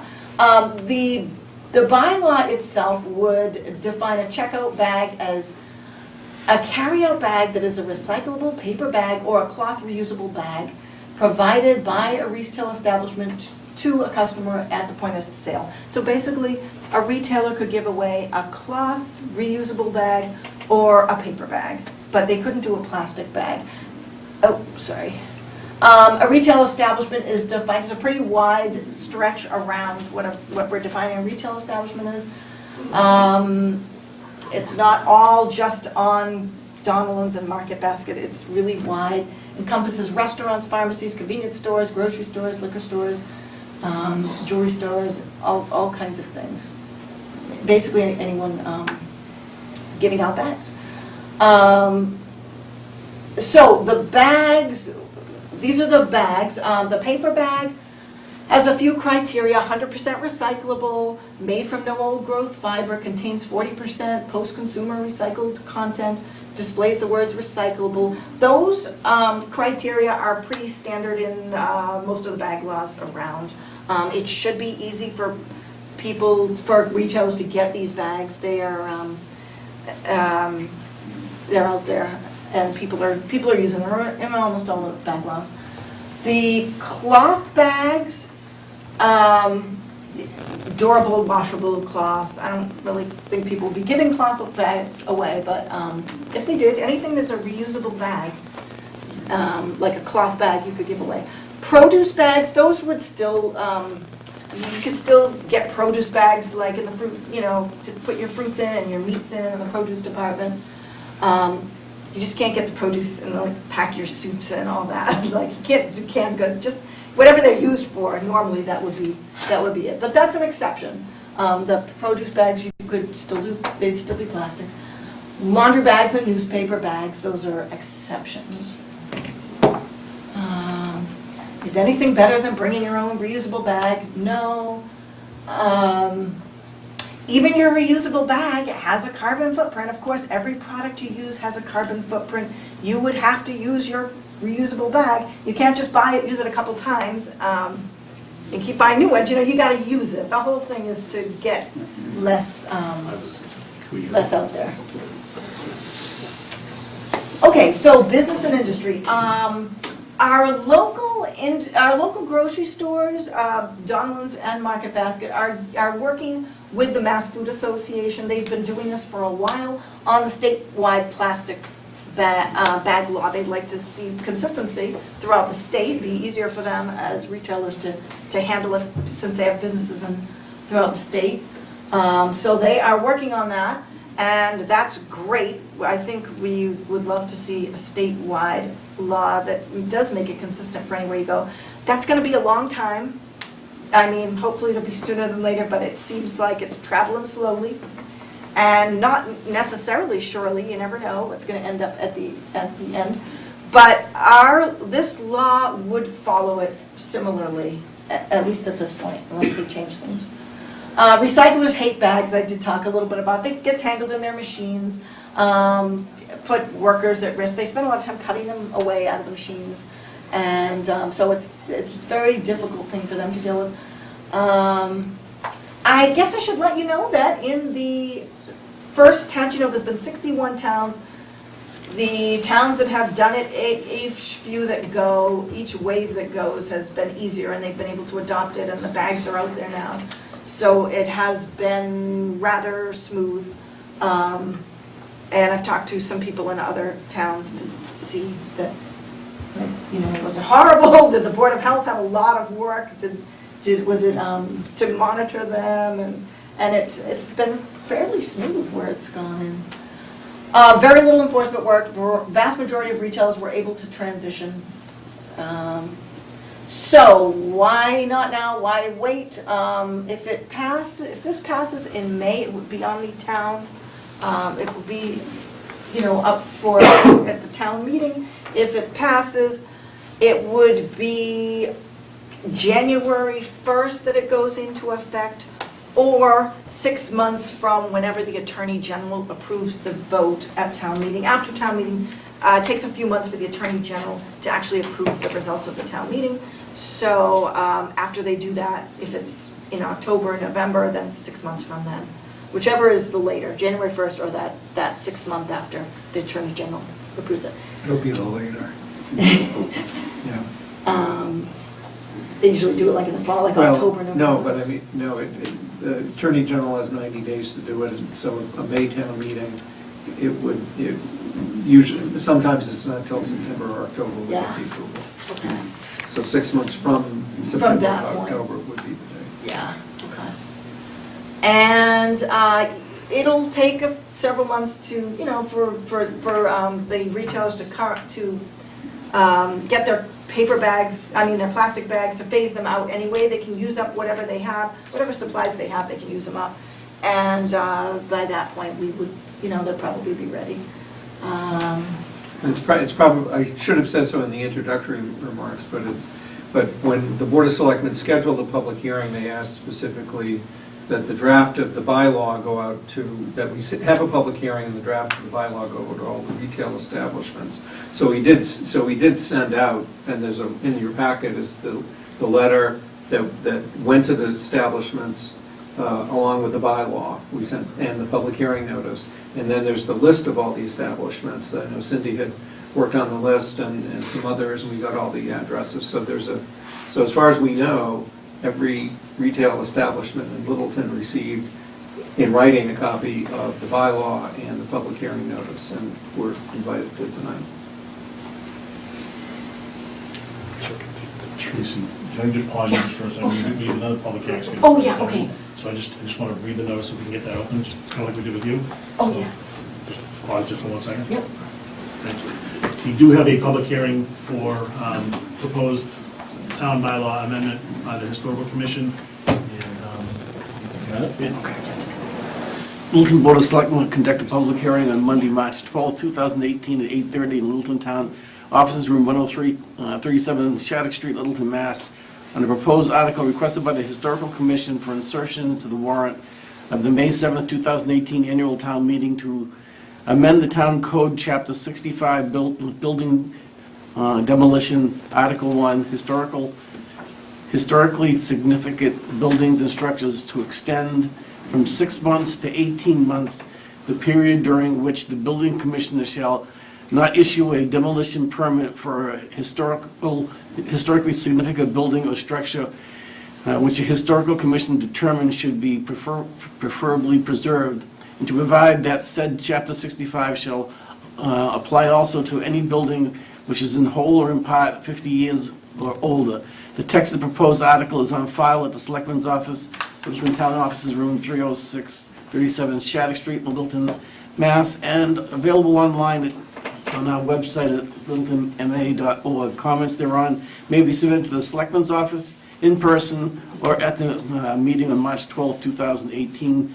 Littleton Board of Selectmen, Charles DeCoste, Chairman. Thank you, Mr. Clerk. All right, so we are open to try to finish up with this public hearing for now. Just a couple more slides. This one is, a requirement for retailers would be to post put a poster up at their stores saying, reminding people to wash their bags. That's kind of standard in all the bag, pretty much all bag laws. Enforcement, $50 a day for the first offense, $100 after that, that's pretty standard. Board of Health would be enforcing it. Other towns have seen very little enforcement. There have been a couple of towns that have had, one chain store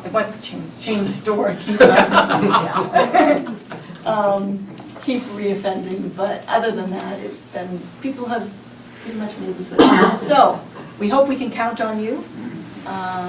That's it. So I'd love to hear your comments, yeah. Actually, through the chair, through the chair, all the comments have to come this way. Now, Oh, sorry. Okay. First thing we do is we allow the. You can have a seat. Yeah. It's not Thank cross, you very much. it's not cross.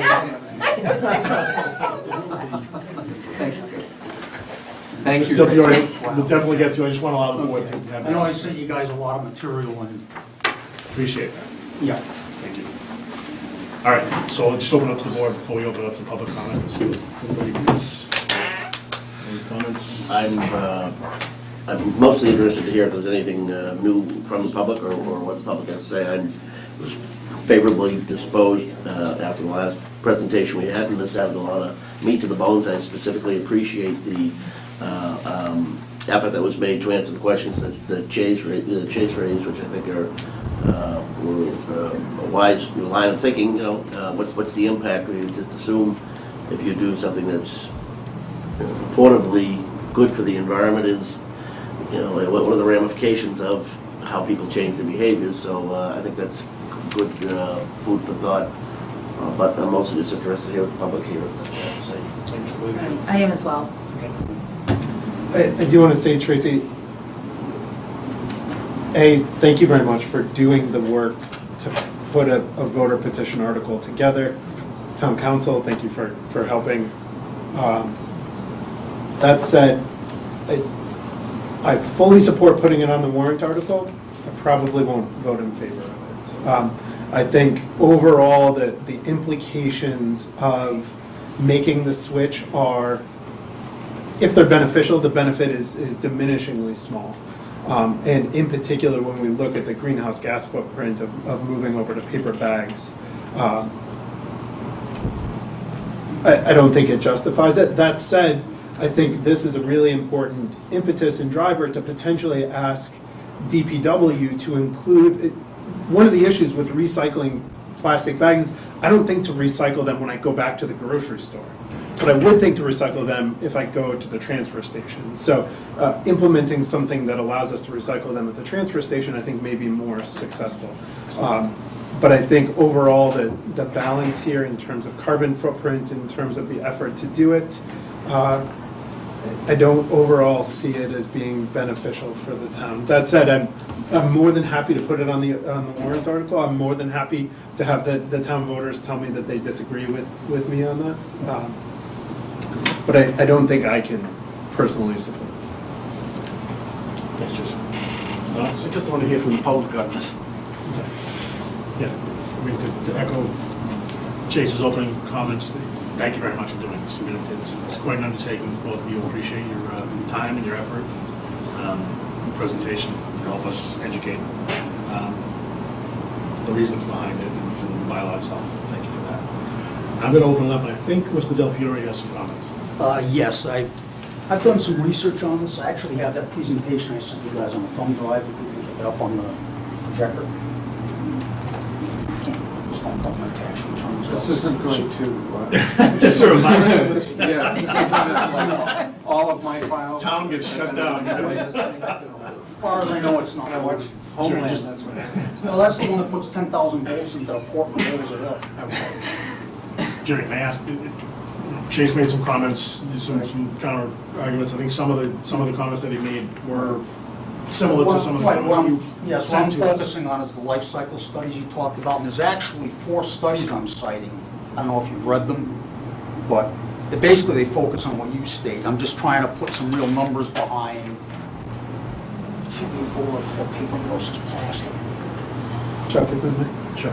Mr. Del Piero, do your studies, in what you're showing, besides giving hard numbers, do they make a different argument, or they essentially get to the same They get to argument? the same argument that when you really look at it in terms of overall environmental impact, life cycle, plastic wins.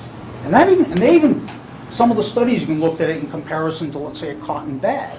They said even their plastic wins because it takes so much energy to make that cotton, plus when you go to clean it, you need energy to heat the water, provide the soap.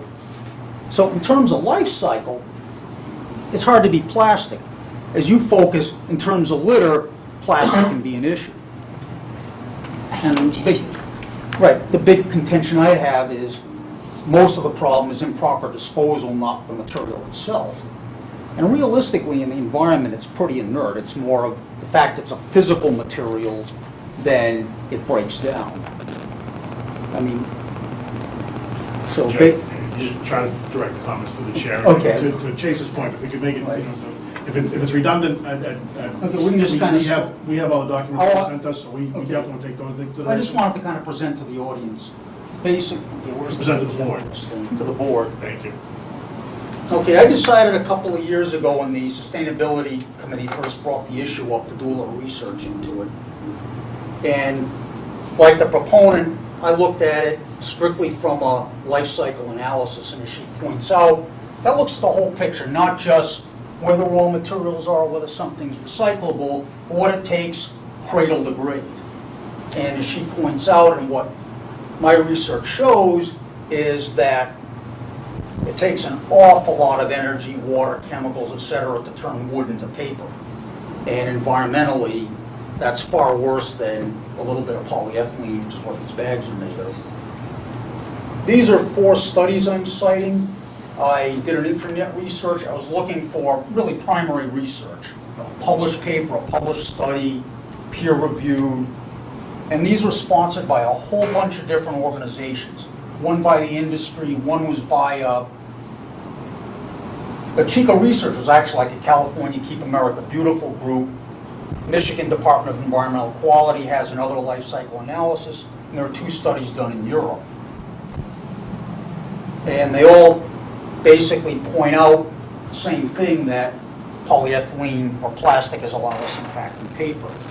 And I was using the Bustad study because that was incredibly detailed. Some of the data you got looks like it came from that. Yeah, it did.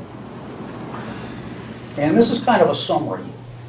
First of all, it takes about 1.5 plastic bags to carry a paper bag's worth of groceries. So that's kind of the scaling factors I used in this.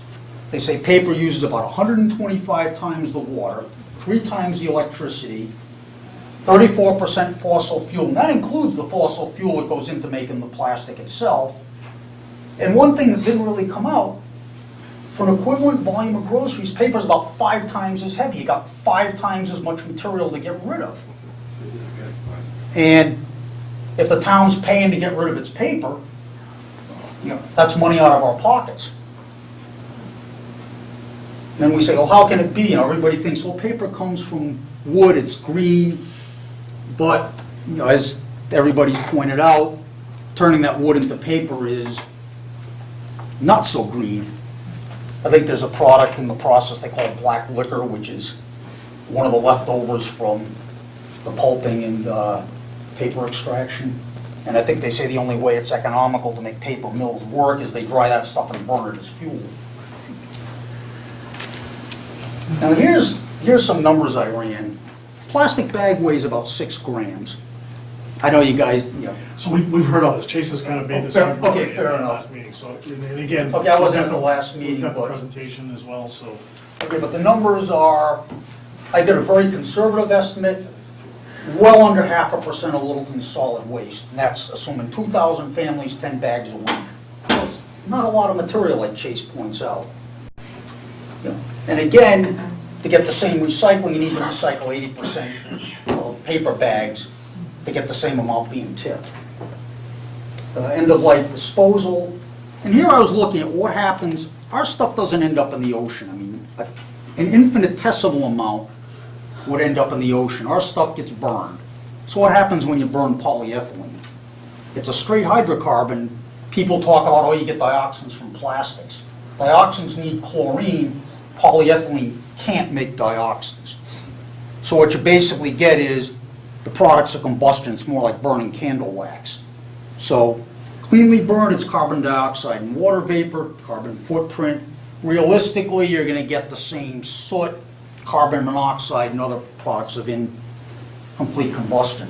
But one interesting thing, it's a hydrocarbon. It's essentially completely consumed. You burn paper, you got ash.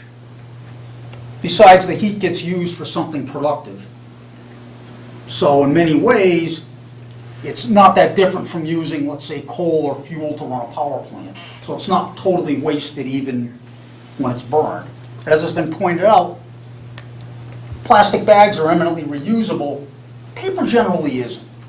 So I don't know how many folks here reuse bags, but that makes them a resource. That means they do get a second, in some case, a third life. And they are recyclable, as you point out.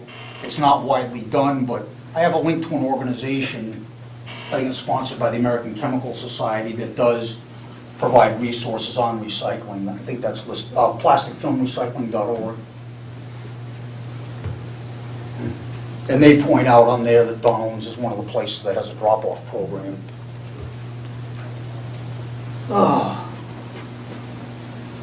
So the consequences of a ban, in many ways it does restrict consumer choice, adds cost to businesses, and in many ways it does inconvenience consumers because, let's face it, paper's more likely to rip, and you don't have that reuse opportunity. Net impact on the environment in terms of, as Chase points out, the much greater cost to make it. And the last two are just kind of my own personal feelings. But when you start passing these type of bylaws, it does send a message to prospective businesses. I mean, in this case, where so many towns have jumped on it. And by the way, it's still a minority, it's only 17%. So what are the alternatives? As Chase points out, provide recycling opportunities, public education, and instead of an outright ban, require a take-back prominently displayed. That gives people the opportunity to get the bags back into recycling as opposed to being discarded. And it's pretty much the end of it. It's pretty hard to justify a ban if you really are looking at the whole picture. But if you, as you are focused on the litter part, that's really the one area that plastic does have an issue. Now I look in Littleton, I don't see a lot of plastic bags scattered around. I see everything from those water bottles to, I see a lot of food wrappers. I see a lot of other stuff. So it's like, yeah, you get rid of a few grocery bags. It's really not going to make a lot of difference. I mean, I'm all in favor of doing what makes sense, but like I said, I'm looking at it more from the life cycle basis. And I did send you guys the links, also the links to the studies. Right. And if you're interested, you can have them too. Jerry, thank you for that. Thank you, Jerry. You're welcome. Appreciate it. Yep. Mr. Sims, there's something you You're have to all say? of my files now. Board of Selectmen's payroll is on there. It's a very large At least I file. didn't have The emergency contact. At least I didn't have any stuff from work, I'd have to kill you if I did. I don't have clearance. Same as 672 Great Road. First of all, I want to keep the eye on the ball here. I don't see Littleton with a problem with plastic bags. I think that the citizens here are very responsible with these bags. For the most part, you drive down the streets, you don't see plastic bags all over the streets, the ditches, the woods, whatever. We just was evaluated the best town in America to raise a family in, and I'm sure the cleanness was a part of that they looked into. So I say, you know, you can put this before the people, but I think that if the legislature is, you know, working on this problem, they think it's so bad that they need to get rid of the plastic bags, I think, for one, that the state should make it a state law, if that's the case. There's so much industry now is going to plastic. I mean, your cars now are pretty much plastic. So plastic is going to be around for a long time to come. And I don't think by Littleton jumping on the bandwagon here and infringing upon people's rights, as I see it, that if the industry out there is, most of them are keyed in on the environmental aspects of what's going on and trying to comply with the state and citizen town environmental law. I was in the environmental field for 30 years, so I have a healthy respect for the environment. And I can say that by us going and saying that we need to get rid of the plastic bags, I think, first of all, the plastic bags, I don't see what the nuisance is here in Littleton, for number one. And I don't think that we should be putting something upon people if there's not an issue. We ought to be addressing the issue. When you start talking about the ocean, lo and behold, who all is dropping stuff in the ocean out there? It certainly isn't coming from Littleton. And I don't think our lakes have plastic bags out there. Our waterways, our streams, I don't think that we got plastic bags out there. I don't hear anything coming from the water department about this type of issue going on. I don't hear nothing coming from the health department about this type of issue going on with plastic bags here in the town of Littleton. I think Littleton is a very responsible community when they start talking about environment. Because if you go there and look at our recycle dump over here, I mean, it's pretty clean. And that's where they take the trash. So I agree that, you know, perhaps maybe the highway department can put a container in there and have something for plastic bags. I spoke with one of the managers at Market Basket, and they was telling me how they recycle everything that they have. Everything, and they put it on their trucks and send it back to the plant. So I think we have some businesses here that are very responsible. And I think they try to provide the best that they can for the community and comply with things that are environmental sound. So we can talk a lot of things about plastic as we can talk about a lot of other things. But I think at this particular point in time, I do not see a problem in Littleton, haven't heard of a problem in Littleton. So if it's not broken, let's don't fix it. And if the state wants to pass the law, then let the state pass the law, and then we join in and do what the state said on the state law. But I don't think that we need to do it individually because there are other communities that are doing it. I thank you. Thank you, Mr. Sanders. Boyer? Jenny Boyer, 18 Boxborough. So I have seen this from a lot of different angles. I'm actually a home economics teacher, and I live with a PhD in chemical engineering. I'm married to him. And so this is very much you know, I see like the displacement of the pollution versus all these different things, right?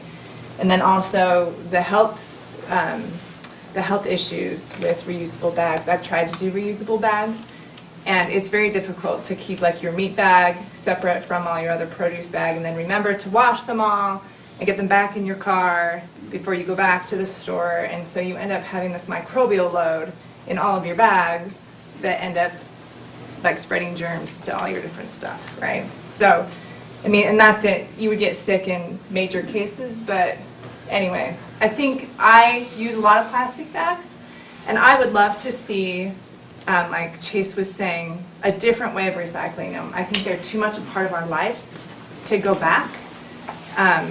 And I would love to like have local, like even the waste companies that I pay to pick up my garbage, can I recycle them there? Let's just make it easy for the people to do it. And yeah, that, I don't know. Just take it to the soup. Okay. Nice to hear. Sorry, Kate. Kate Carrico, Smith Street. I thought that was a really excellent presentation. Thank you, Tracy. And I know that the Sustainability Committee has been talking about this issue for many years. I think Jack Applebaum first brought it up.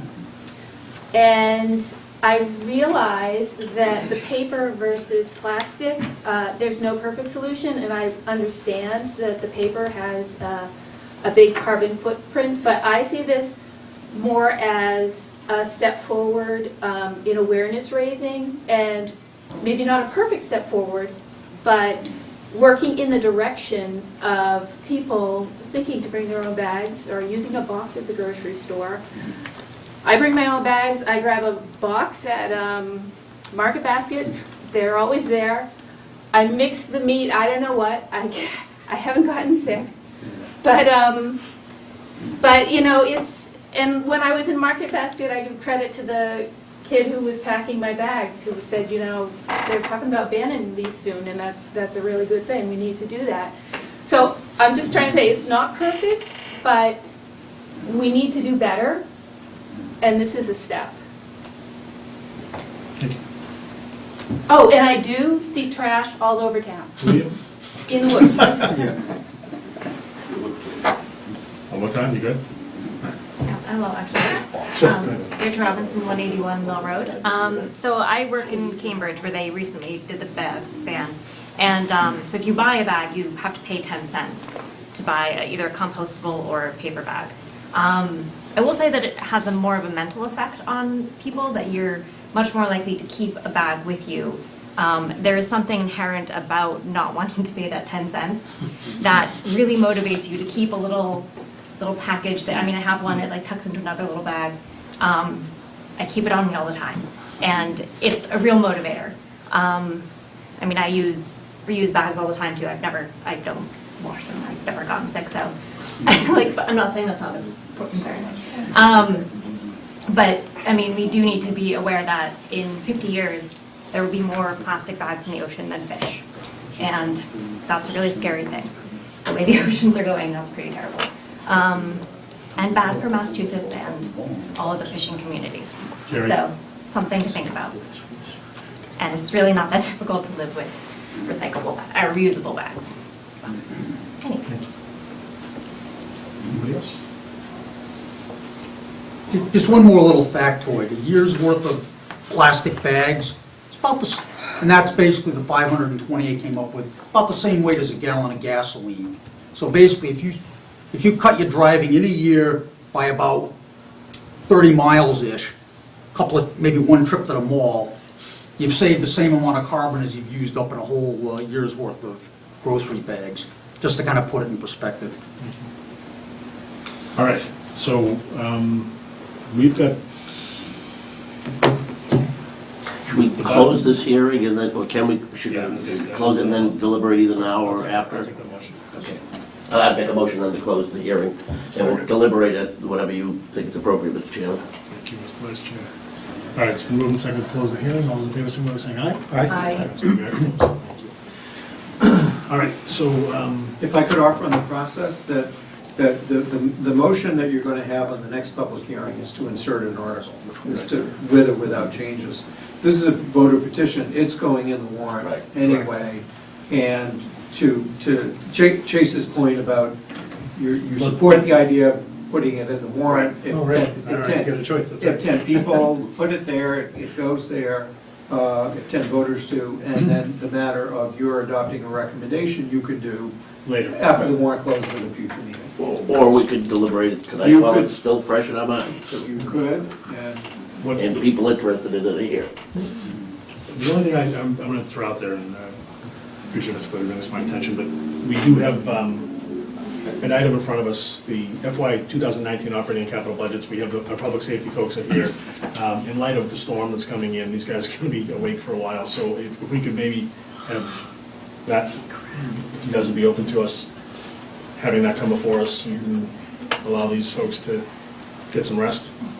Jimmy Clyde's already home sleeping. What's up now? He's up now, yeah. Everybody okay with Yeah, that? That's fine. Good idea. So, FY 2000, so that hearing's closed, we will deliberate and decide whether or not we're going to take a position tonight. No, I believe we will take a position. And then we'll get back to we have the other public hearing that we've opened. But for right now, I'd like to, Bonnie, if you could come forward and help us out with the capital and operating budgets. And you guys are welcome to stay if you want to, but just gives you the opportunity to. Are you guys gonna be coming back to the demolition delay, or is that gonna be? Oh, yeah, yeah. that's the next thing, very next thing. Thank you. So I have an update just based on the joint meeting that was held between the Board of Selectmen, the Finance Committee, and the School Committee on March 6th. Basically, as directed at that meeting, we have modified the balanced budget scenario by making a few changes.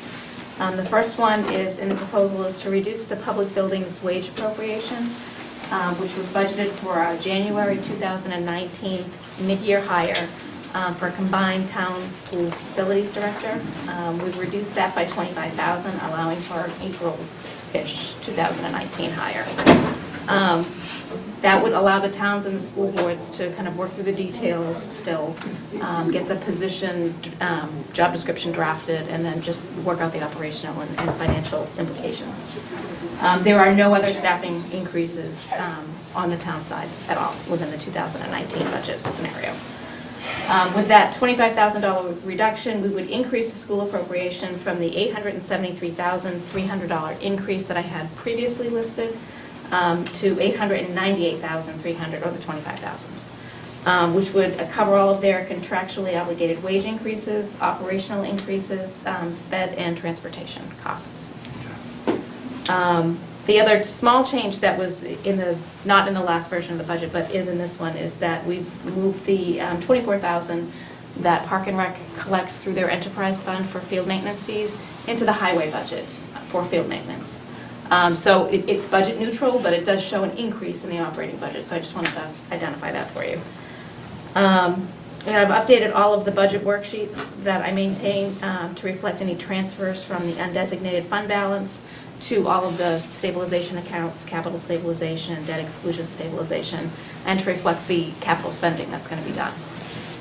So with that, we are in balance for fiscal 2019. And again, I did highlight the staffing changes that were requested, but again, are not included in this, just to make it clear that there are no other staffing increases. On the capital plan, I'll jump to that because there were some minor changes there, mostly just to better address the PMBC article. Basically, the PMBC article originally requested $600,000 for the demolition of the old highway barn, plus another $293,521 for other facility needs. There was some question of what was in that facility needs budget. There was some money allocated for the highway roof. Phase 1, there's been an additional request for another $100,000 for the highway roof, so we kind of wanted to go into that a little bit and see what was included. So within the original PMBC request, right over here, they had requested the use of $38,478 in funds remaining from an old article from 2011 that was appropriated for the construction of a pole barn. PMBC looked at that. It was not nearly enough money to do what they needed to do. They determined it wasn't feasible, and that money has sat idle. They want to reuse that money in a better way to address the highway roof, which is leaking. But because it was appropriated for the pole barn, we actually need to go back to town meeting and ask them to reappropriate it for the roof. You can't just spend it on another purpose. So I needed to incorporate that dollar figure in the total request. So it did increase it from the 293 to 331,000. And then we added the 100,000 that we're augmenting the project for the roof to make it better, not just phase one, but it'll be like phase one and phase two to better address the future repairs. So mathematically, it doesn't change the amount that we have available for capital. It's just I need to incorporate that other old article. Other than that, nothing has changed on the capital. We are still funding everything inside the levy limit with no 2/3 vote or borrowing that needs to be issued. Don't speak so quick. Sorry.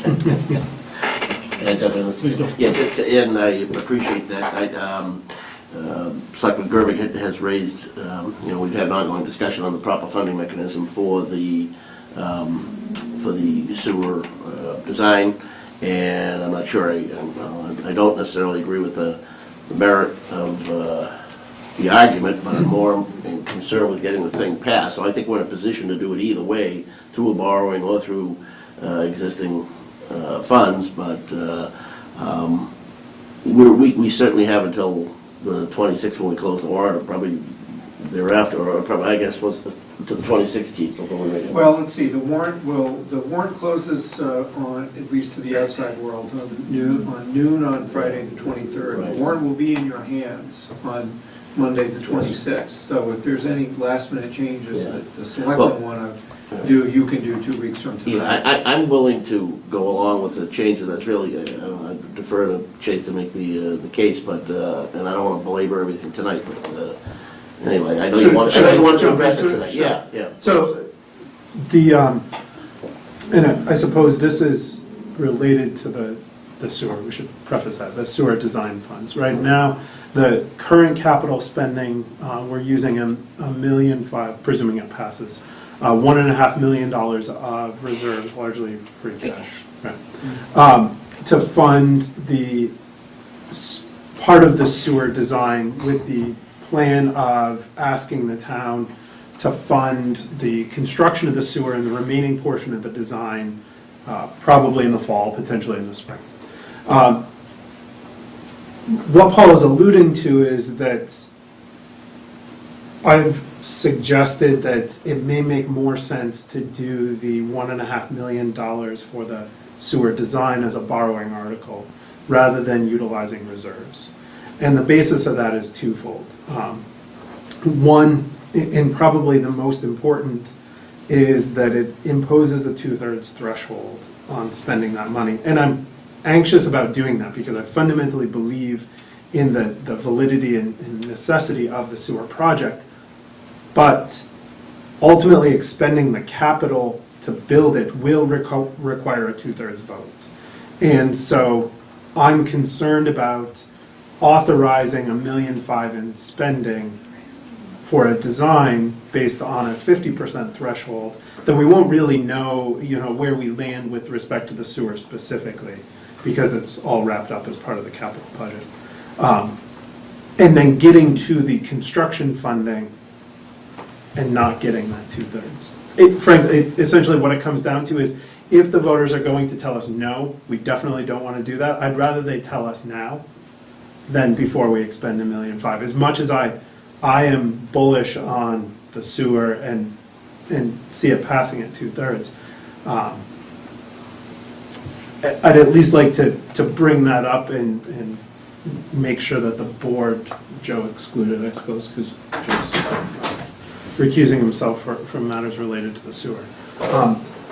At least compare and contrast those options, because the alternative is, as part of a capital plan, and Paul has rightly pointed this out, we've funded the capital, or we've funded the sewer up until this point based on appropriations. And going forward, we certainly have the opportunity to bring more people on board, particularly if we appropriate the money, we go forward with the design, and now we're in a position, if we do that, to lobby our state state representatives, and to go out and get MassWorks funding to say, we as a town have supported this sewer going forward. If there's a big pile of money there available for the sewer, that could certainly change a lot of minds, and if we were to artificially, I wouldn't say artificially, if we were to not pass the design at a 2/3 rate, it would be harder to get that. That said, the conservative part of me thinks it probably makes sense to, I would say, artificially impose a 2/3 threshold now. But it's imperfect. Because, imagine if we impose the 2/3 threshold at this point, and we get 65% of the vote. Well, I'm pretty sure we could find a few more percentage points of the vote to go forward if we're able to get significant state funding, which I think we anticipate. That would be a very bad thing. The counterpoint to that, though, is that if we were to go forward and then the construction of the sewer were to only get 52% of the vote, we would have just wasted $1.5 million in design for something that was never going to go forward. So, it may be something better to ruminate on and address on the 26th informally, but that's where I stand. I think Paul sees the other side of it as being more prevalent. But, Is that accurate characterization? Sure, and I won't make a detailed counter-argument other than, just in summation, I think it's perfectly appropriate to fund it as we have planned. That had been the plan all along. There is a logic in addition to just the financial necessity to having not do it as a 2/3 until you need a large sum of money when you have to do it. And part of that is, until the design is done, you don't have the full plan to show people for them to make that decision, a fully informed decision on what they're buying or borrowing and guaranteeing, I guess is probably the more appropriate message. That being said, I'm willing to personally just accept as a challenge to make the case for that 2/3 over the next 6 weeks rather than the next 6 months, rather than see this become an unnecessary distraction, because I think this is the biggest missed opportunity of the past 10 to 15 years of this town. It's the most important issue we'll probably face in the next 5 to 10 years.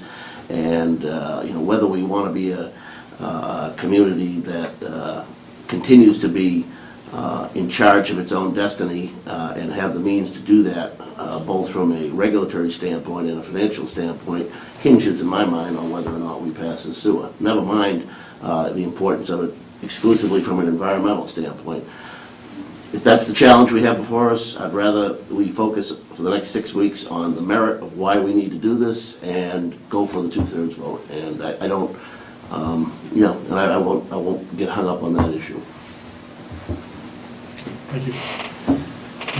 Comments? If we were going to do something, it's the four of us. Joe has to recuse himself, has recused himself. So give me comments. Do we need to make a decision We tonight? don't have to make a decision tonight, but we've got Chase's argument to shift it. Right, So right. Bonnie would have the opportunity to make that change now, so Right. it would be in the warrant. Right.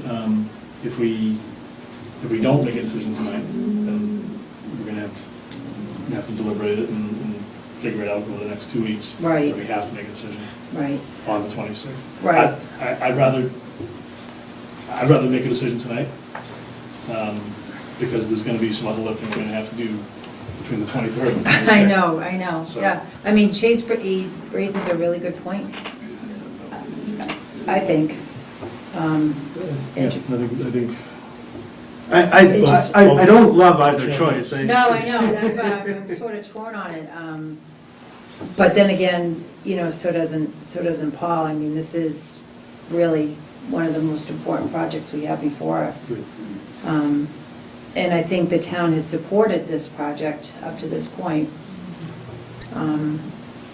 So honestly, I guess what I think we've put a lot of time and effort to get to this point that we're at right now. Bonnie's worked diligently on the budget. We've made a lot of changes, and I think we should just stick with the plan that we have in place before us now. So leave it as a. Leave it as is. As much as I appreciate the point that Chase brought forward tonight. Okay.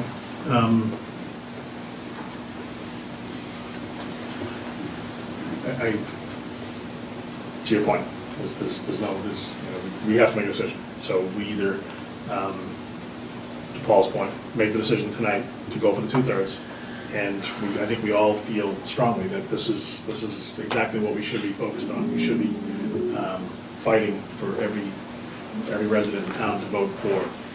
The 2/3 should be a layup for us if in fact we can get the message out there properly. But let's just do Nothing's a it. layup. It's a risk, but let's do I it. think that's kind of where I'm coming down on it, is that, if we had to do 2/3 eventually. So, to both your points, it's bite the bullet, be the leaders of the town, and decide to do it right now. Give Bonnie the opportunity. I would just offer, if you want to do that, then what I could do is shift the $1.5 million that we've got allocated for that as cash into capital stabilization, which you could use later towards. Well, and that's one of the things, so imagine that we were to fund the design, but ultimately, fund the design as a borrowing article, but then ultimately, for reasons currently unknown to us, chose not to go forward with the construction. The money in capital stabilization could ultimately pay off that design money. In other words, we wouldn't be, or maybe debt stabilization, we wouldn't have to sit on the $1.5 million debt service in perpetuity. Correct. We did that, for example, with the track Mm-hmm. project, which we actually had a debt exclusion ballot question, and it passed that way, but ultimately, before we went out and borrowed, we paid it off by transferring funds to cover it. Okay. The only difference being there is at the time it was voted, that there was no plan in place to fund it, other than the debt exclusion, and the plan came up subsequent. Right. But that's, To do it's a minor distinction. Yeah, yeah. It's kind of like what we've done since with the whole idea of using the debt exclusion stabilization fund. Right. Even though we have the authority to do it outside, we choose to do it with our own money. Okay. I think I'm comfortable with doing that. And Mr. Del Fiore has his hand up, so I'd like to give him the opportunity. Just one quick comment. One of the things that's been talked about is this smart sewering, where it's not just gonna be wastewater treatment, we're gonna get in a fertilizer business, an electricity business, and one of the things that came up, I think I ran the numbers on it, they're talking about having a truck with about 30,000 tons of, We're not getting into the details. Yeah, Jerry. can This is- can I just invite you to come, can I invite you to come Monday night at 6:30, where we're gonna get into the nuts and bolts of the sewer, and how many trucks, and how much electricity generated, and what the ultimate economics are. fair enough, I Is just that- wanted to is make that sure something? that you guys are Oh, really careful. that in is area. absolutely on our radar, Jay. Yeah, thank you. When's that meeting gonna be? 6:30 At on the, Monday, High school, a week from tonight. High school auditorium. Okay, I'll keep my. We can walk over. We can walk together. I don't get sucked into a Snowshoes. crisis at work. We can pick up Linda on the way. Yeah. All right. So if there's no other comments, I think we're prepared to take a vote. 6:30. All right. All right. You have something prepared for that, Keith? Okay. Kind of off the Yeah, I off the think, script here a little bit. yeah, I think what you would do is, well, let's go to there are some budget votes to take, let's go here. Just for form. What you want to do to deal with the budget at one level is the second motion that's shown here, where you want to vote to support the school budget at a certain amount by reducing the 25,000 from the public buildings account. That's something we need to do before Bonnie goes. The other thing that's being suggested now is that for the you want to vote to insert the capital article as presented with the exception that if there's a If we majority, vote if that. you wanted to change, except that the funding source for the sewer design shall be borrowing. And we can make those changes, and we would also recalculate that the amount that is proposed to go into the capital stabilization fund would increase by that 1.5 million, but that's a motion that can be made as a recommendation on the article. For inserting the article right now, if you insert the capital plan as presented with the exception that the sewer shall be funded by borrowing, then that's enough to make the change that's being discussed. So moved. Okay. I don't want to hear a second yet. Well, before you go to discussion, you either want me to withdraw the motion or get a second, right? Withdraw the motion. I'll withdraw the motion. This states that we will delay the hiring of the facilities director until April of 2019. There is the possibility that there are funds, I mean, you've had some, through PNBC funds, and Yes. there's other opportunities where we could potentially, So what you might want to say in this motion is to just take it out of the public buildings account. Because if we are able to recognize some, ability to reduce the amount that they use for design services, it's still coming out of the public buildings account. Correct. It's just not necessarily wages. So I would say that you're taking it out of the public buildings. Are you account. saying, I'd like Chuck, to leave that it in to the event that we were able to hire someone in February instead of April, we wouldn't want to be bound to that? Correct. Yeah, Completely. and in fact, the change is that there's a specific, that there's the ability to, because the PMBC has encumbered funds total about $80,000 Just shy of it. by the end of this year, that they won't need the $40,000 next year that we were proposing to give them for support. And so if we reduce that number by 25, you can move that 25 over to the facilities manager. But it ends up coming out of the same budget. Right, It's out of right. the public buildings budget, but out of contract instead of wages, expenses. And it won't handicap PNBC, they'll still have. And so they, They'll still have more than a year's worth of money to do their work, and you will be able to reduce, and you would be able to shift the 25,000 to the the cut schools. out of PMBC basically, rather than taking it out of the facilities manager. just gives us the opportunity, if we are in a position to be able to hire somebody in January or February. so there's an outside chance, maybe not necessarily good, but an It may not outside be, but chance. This but- this says. Right, so let's Right, give ourselves the opportunity So to that the do that. motion would say, reduce the towns, in the second half, you put a period after the word public building, so that we're not saying that we're delaying the hiring of facilities manager. Right. That's our business. That's, I prefer to amend it to say that. It's just period, yeah. Period. Done. All right. Erica, you have a comment? Can I just ask a quick question about the school budget? And I was just wondering if last year we had talked about decreasing the kindergarten tuition, and I was wondering if that was included in this year's school budget. Yeah, there was, so we had the joint meeting last Tuesday night with all three departments, and that is being absorbed by the schools this year. Is that? On schedule with, So it's not in the operating budget, it's not in, is that right? The operating budget, the town's operating budget is not subsidizing any portion of the full-day kindergarten this year. They are using school choice funds. It's not in the appropriation that goes to town meeting, it's being paid for out of school choice funds.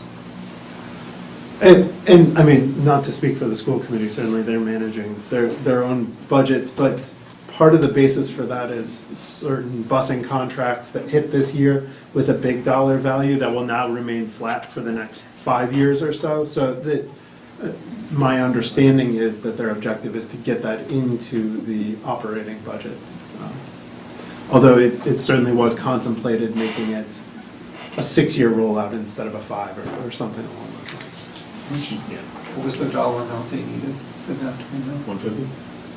150. We'll get them halfway there if we get our Green Communities grant, because we'd save them $70,000 a year. Right. So, we're trying to help. All right. So, Mr. Blady, I'll take your motion now. So moved. Second? second? Just to clarify, yeah. Number one there, all right. Yeah, the number one motion is to insert the capital article as presented, with the exception that the sewer design shall be funded by Bowen. So we're going one first, right? One first and then two. All right, so one second. You're in favor?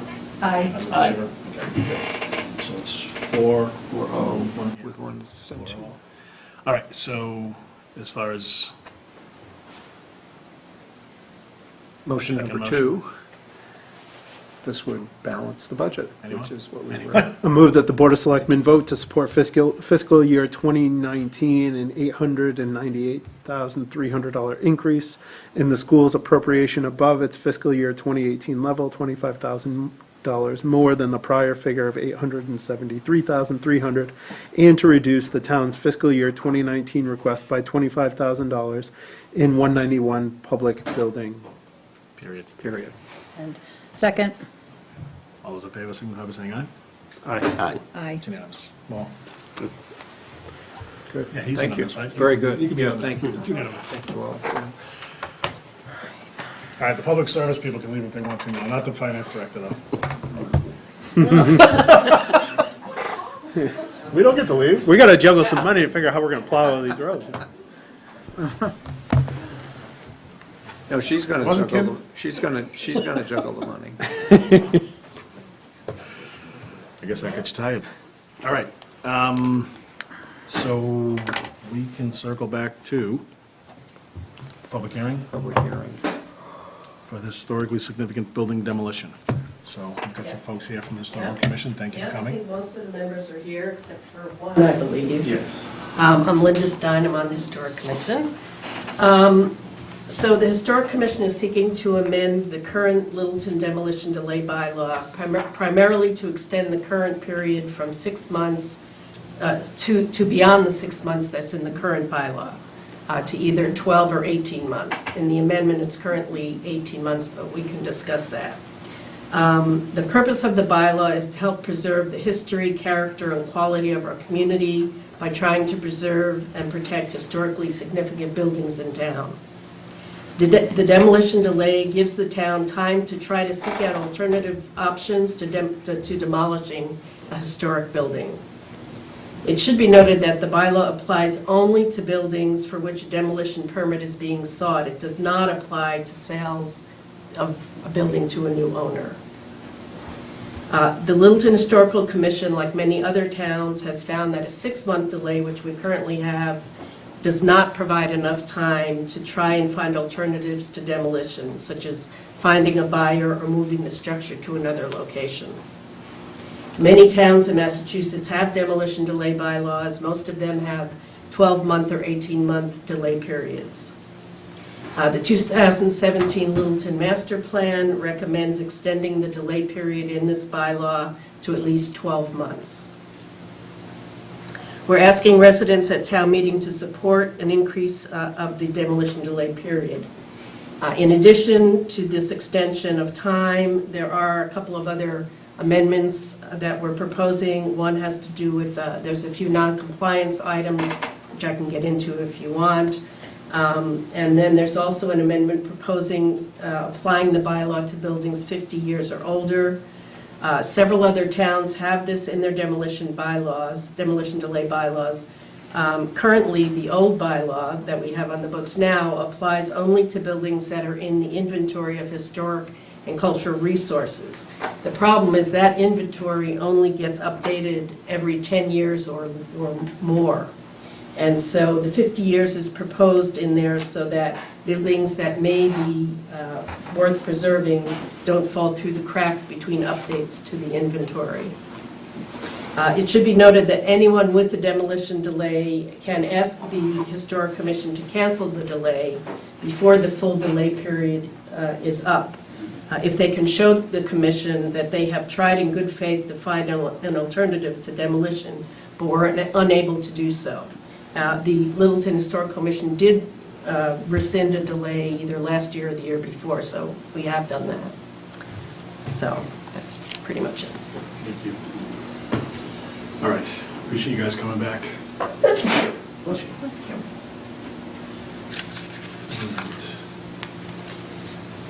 Okay, so we did have some conversation last time about Yeah. the period. It was there was a couple of things that we kind of got stuck on a little bit, I think, and that was Right. the 50-year, that was a house built in 1968, that qualifies for 50 years. The other thing was you're looking for 18 months. Right. The consultant from master plan said at least 12 months. Right. So that's, I still tend to lean towards the 12 months personally. But and as far as the 50 years thing, I think Mr. Glavy has made some really good points relative to the 50-year. We would like the Board of Selectmen support. If it means getting rid of the 50 years or making it 70 years, and having the extension go to 12 months instead of 18, we're willing to do that to get Board of Selectmen support. That's reasonable. It's reasonable. Yeah, absolutely. Appreciate it.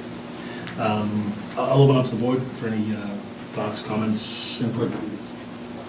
I agree that 6 months is way too short. I think 12 months right now would be the answer. And like Mr. Glavy said, I like your suggestion of going 70 years and having it.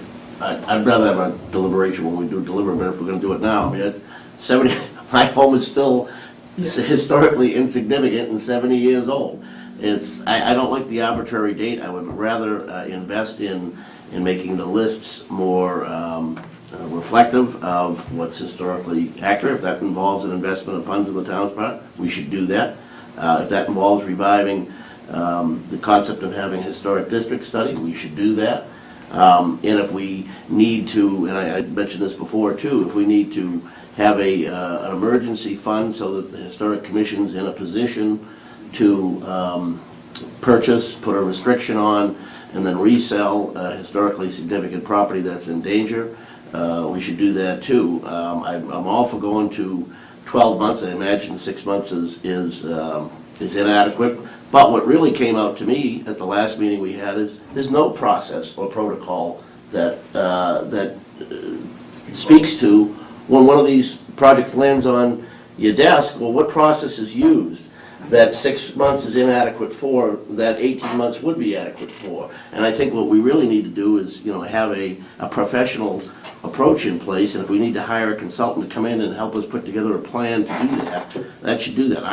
If already it's not working on the limited number of properties that come before you, then we need, I don't know how dumping another 1,000 buildings onto that and making them covered potentially is going to make that problem go away. I think it's just going to exacerbate it. And whether it's 1968 or 1958, there's got to be a different criteria for all of a sudden your property now meets has to go through a somewhat subjective process as to whether or not it is historically significant or not. And I think that those determinations need to be made before a property comes to the Historic Commission, and actually ought to be identified before there's any demolition in place. So I think there's a lot of work we as a town can do here to shore up this process, and part of it might be expanding the period of time that the commission has to review, and I would certainly support that for 12 months, but to imagine that we're just going to make the problem go away by extending the deadline and then expanding the amount of properties that are covered by it, that's not a solution. Well, Paul, I guess from my view, I don't see the need for a consultant unless I don't see the process the correct way.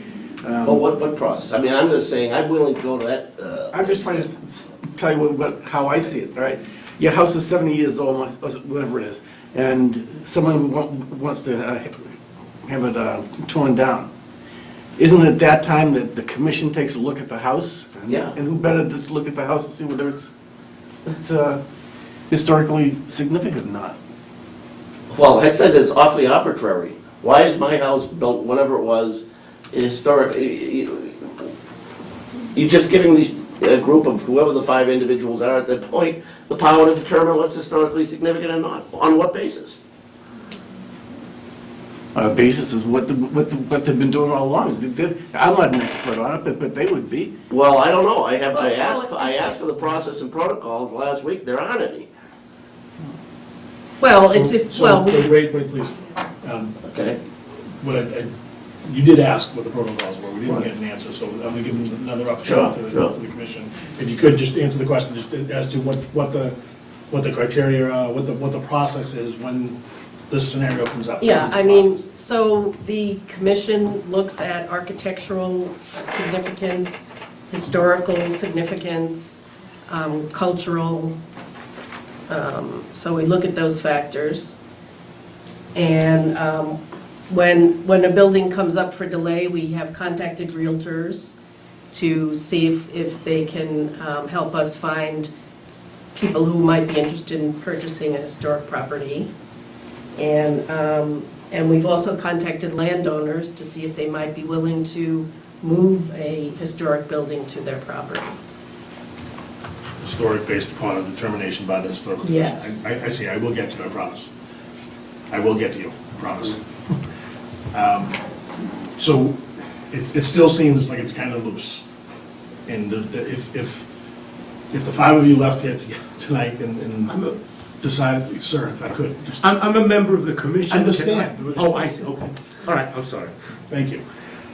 If you all decided to leave the historical commission when you walked out here tonight, is there a process in place so that if we appointed 5 more people to the historical commission, that they would be able to pick up in where you left off and determine if a house next week on New Estate Road is historically significant? Is there a process in place? Is there a criteria? Is there something for someone to follow? I don't think. Can I answer for the commission? If you would, please. I mean, I'm Jonathan Leibowitz, I'm a member of the Historical Commission also. Well, there is if you look at the bylaw, there is a series of hearings that we hold to determine whether a building is historically significant. And as Linda said, I mean, this is based on a number of criteria. Sometimes we decide that it's not. There was I forget the number exactly, but next to the building on what's the name? The Shell station. It's next, near the Shell station, there was a small building there that somebody asked to demolish.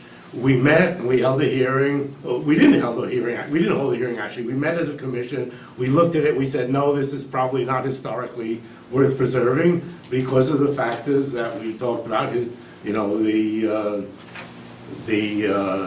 architectural significance, historical significance. We decided it was not worth preserving, and so we told the building commissioner that we would not hold up a permit on that. So we do have something of a procedure. I think the other thing is that it's very, we could probably do more about this, but every building is different. Every situation is different. In one case, and we're still working on this to be sure, but we were able to save the building. Unfortunately, we couldn't move it anywhere, but we had it taken apart and stored, and it's still in storage, but we have worked on that. Unfortunately, when the cost came in to rebuild it turned out to be much, much higher than we have, but we have some ideas how we might work on that too. So I think it partly is that it depends very much on specific buildings. We do have, there are criteria, the Mass Historical Commission has a series of criteria for determining whether a building is historic, and we use those when we make our determinations. And they've got a process that they recommend that you follow. So, for instance, if you had a home and you wanted to do something on that home, and you were within the setback, so you had to get relief from the zoning bylaws, the ZBA has certain criteria under which they can approve your appeal. Do you guys have that in place? Is that where you would go for that? Is there something? I don't think we have anything quite as precise as that. I mean, But it is a matter of, as somebody says, somewhat a matter of judgment, is a building historically significant? You have to look at the design of the building, the architectural features. This building next to the Shell station, we decided wasn't, because it didn't have much in the way of historic features, it didn't have much in the way of history to it, and so we determined that it wasn't historically significant and therefore could be demolished. But another 5 members, different 5 members may have determined that it were. So I guess that's where I'm having a bit of a hang up. Go ahead. It just seems to be the obvious thing is determine what properties are historically significant first, rather than having a property owner who has a house built whenever in the 1950s, early 60s, get an offer that somebody's going to buy it and demolish it and put up, a McMansion, which all the neighbors hate. And then all of a sudden, because it's 50 years old, it has to come before the Historic Commission. And now, who knows? Maybe it has historic significance or not, but we know the neighbors hate it. So all of a sudden, somebody decides it has historic significance, because we really don't want to see that tear down. I mean, this is the road we start to go down if we don't have a process in place.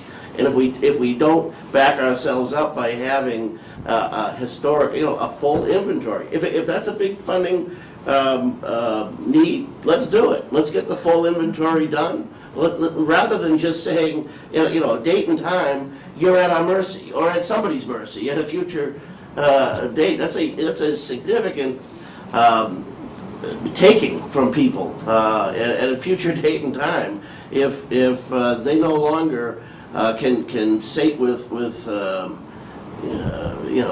certainty that their property, is theirs to do what they want within, anything else they have to do compliance-wise, building code, the rest of it, you can go someplace and know what those rules and regulations are. Here it's wait until you go demolish it and then find out whether or not somebody else determines that it has historic significance. And I say this as somebody who would like to see more properties preserved, but I don't see a process in place to actually do that. And I think we should have one. And I'm willing to, back it up with the town's bucks to do it and to support whatever we have to give the commission to do it. And I would, within the context of the proposed changes you have here, I'm glad you put the issue on the table. I'm certainly willing to go forward with expanding it to 12 months, but I would also like to see how are those 12 months going to be used? What's the process? Well, I'm happy. I would think the board would be happy to work with the selectmen to, various things that you just said. I think we'd be willing to get rid of the 50 years for the May town meeting. If we did that, we would revert to what it is now, which is that properties that have been on the register of historic Well, sites. the inventory, it's not a The register, inventory, it's excuse an me, it's the inventory. inventory of historic I had that places. conversation too. Yeah. Inventory of historic places, which is recorded with the Mass Historical Commission and with the Building Commissioner. The only problem with that is that some people then, even with that, when Indian Hill Music came to tear down their building, they said, we didn't know it was historic. So maybe but you're in a much this better is the kind of position. thing we could work with you with, Right. to have some kind of procedure so that all those buildings that are inventoried, when somebody buys those buildings, there's a I think you're in a much better standing if you have, some basis in place. And I would embrace, Linda, what you just suggested and have us go forward all on the same page on what we can agree with now, and then agree that we haven't fully solved the problem, we need to work on it beyond that. I'd rather, look, I'm not at cross purposes with your mission, I'm at cross purposes with part of this process right now. so. Yeah, right. I think that's fine. We can strike the 50 years. I think you'd probably get the full support of the board if you did that. You had some comments you wanted to make, so before I make that. We're moving productively, let's. I thought we agreed at the last meeting to strike the 50 years, but. Yeah, but it's their proposal, not ours, so. yeah. No, I know, but that was what you were going to bring back to us The reason I came here tonight. today without striking it was because it's a public hearing, and I thought the public might have some other. Yeah, you're right. I We know. love the 50 years, No. let's keep it. Right. But we No, I didn't hear agree. that. But And striking the 50 years and going to 12 years? 12 months. Now you get 12 years. Right, striking the 50 years and going to 12 months, I can unambiguously support that. And don't want to let the conversation die on these other matters. And furthermore, to the extent that you find that 12 months still limits your ability to do something productive, If that 4 case years, is made, right, sure. 4 years from now, if you can say, here's what we could have done, or here's what we would want to do in 12 still isn't working, voters willing, I'm happy to entertain that 4 years from now. Or a year from now. And my wife willing. And I would think, yeah, I mean, I would make this commitment, I'll support the article if it's, the main change is the, yeah, I mean, in the 12-month at this point, and also commit that we should get you right on the agenda in May or June and just pick up the pieces on what we can proactively do beyond that. And, you know, we could be coming back as early as the fall special town meeting with some more provisions. We should mention also that we are in the process of having a number of, something like 90 additional properties added to the inventory. We have a grant for this year from the CPC, and we have a consultant who's doing this, and so there should be a lot more, and they're a lot better done And also. could I ask you in that process, if, I realize it's not formally implemented yet, but find a way to notify the property owners? What I understood from 2 weeks ago is that listing it on the inventory doesn't automatically trigger a notification to the property owner. And Only when they pull the demolition permit. And what I would really, one of the changes I would like to see going forward, though, it appears that with these 90, perhaps now might be the time to implement that outside of a regulation, is to at least let the property owners know, hey, we're doing this, you know. You'll Maybe be even- included in the inventory. Yeah, you've been included, you know, Isn't this great? You're on congratulations. the you know. list. We would love to talk to you about why your house is significant, and if you decide to sell it, we would love to work with you ahead of time to line up a buyer, to line up a scenario that is more conducive to your objectives and their objectives, rather than they go do something and they find out. Thank you, that's very Yeah. encouraging and very helpful. And we also have a revised plaque program, which we're about to get underway, to give people plaques for their old houses. Okay, great, thanks. Mr. Del Piero. I think you guys should consider the 18 months, and the reason is you need to give developers some incentive to work with the commission, do something proactive. A few years ago, I don't know how many people remember Birch Tree Farm, 1790s house, 1820s barn. An interested buyer, the developer wanted all his money up front, made it totally uneconomical to sell to somebody willing to preserve the property. 6-month wait, in the dumpster.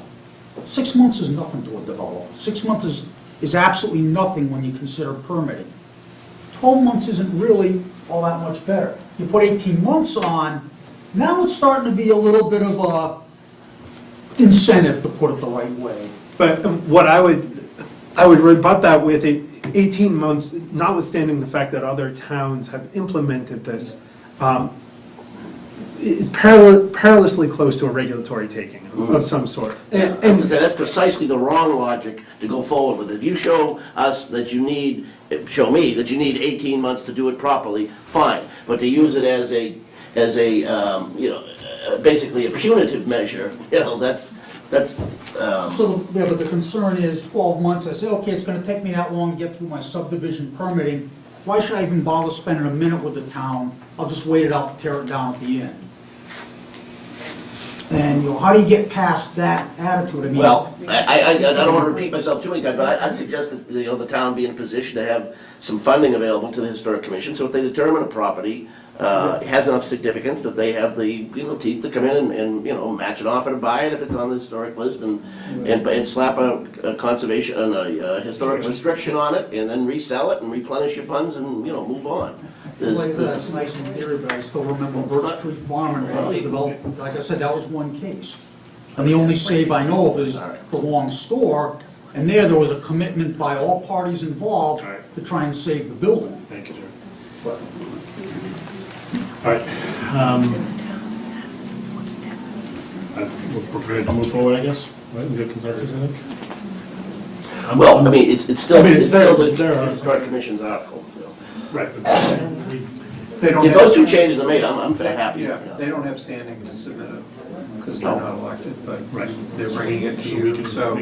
So if you wanted to vote to insert the article with those changes, that is to extend from 6 to 12 months, and to delete the provision that the bylaw apply also to the buildings 50 years older. Yes. And it sounds like that's a friendly amendment, that the Historical Commission is okay with that article being inserted in their name and in your name. And I would, I'll make that motion, then if you don't mind, as long as the Historic Commission's on board with it. Move that the Board of Selectmen vote to insert onto the warrant for the May 7, 2018 annual town meeting, the Historic Commission's proposed amendment to the bylaws, town bylaws relative to historically significant building demolition, subject to approval as to form by town council as amended, to extend from 6 to 12 months the period during which the building commissioner shall not issue a demolition permit for a historically significant building or structure which the Historic Commission determines should be preferably preserved, and to delete the provision that said Chapter 65 shall apply also to any building which is in whole or in part 50 years or older. Second. Okay, it's moved and seconded. For the debate. All in favor, signify by saying aye. Aye. That's unanimous. And Can I just ask, will this mean that we'll have, the article will say that the selectmen support this article? It will be, Well, we'll take that vote. Oh, okay. yeah, it'll be, All right. Yes. it will say that the article is in this form, and town council's going to redraft it. And then we'll vote with to- the votes. And then they'll vote to, after all the articles are inserted and posted, then the board comes back and votes to support or not support various articles. Thank you. I think you heard that we will. Right. Deal's a deal, though. A wink's as good as a nod. Well, come back with it tomorrow. Thank you. Thank you. All right, we have water commissioners and corresponding borrowing. Yeah, we have, let me get the list of, I have the list of articles that we. Thanks for your help, Chris. Thanks, Chris. Thank you. You know, I just picked up a little list of keys, so I don't have to drive my little Oops. sports car. Oh, that's good. Yeah, folks, we have The a other fellow. meeting to continue. You can take it outside, thank you.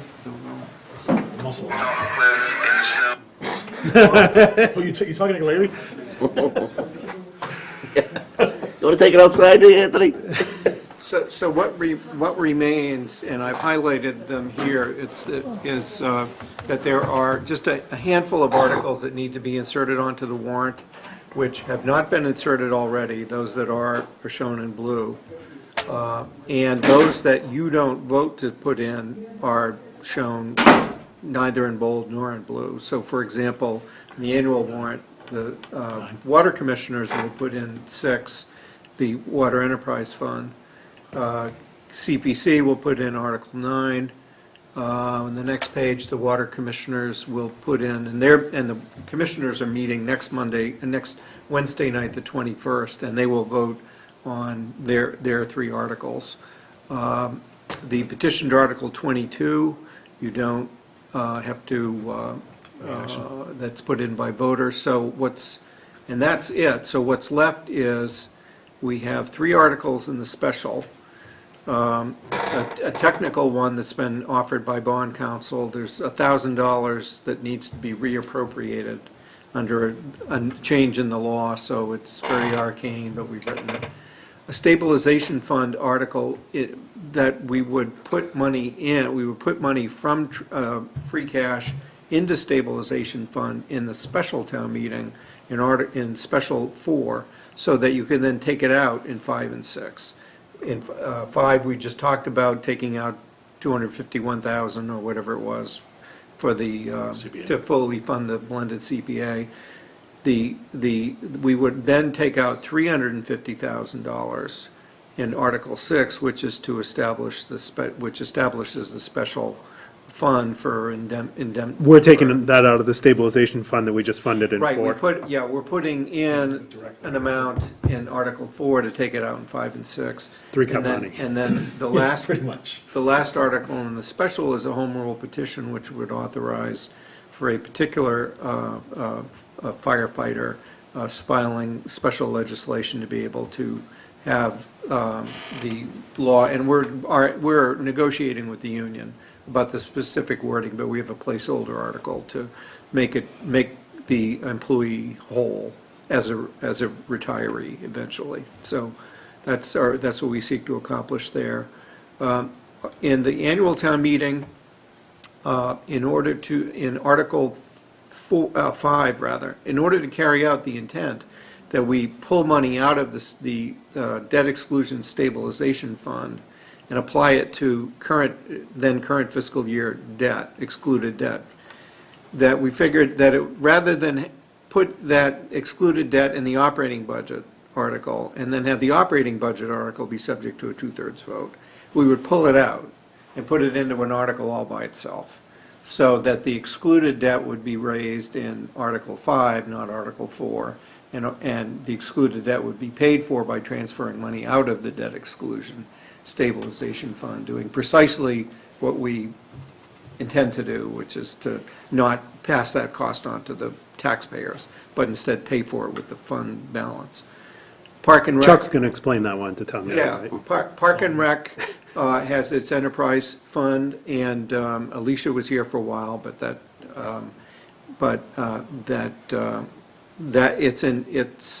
we're proposing that it be put in.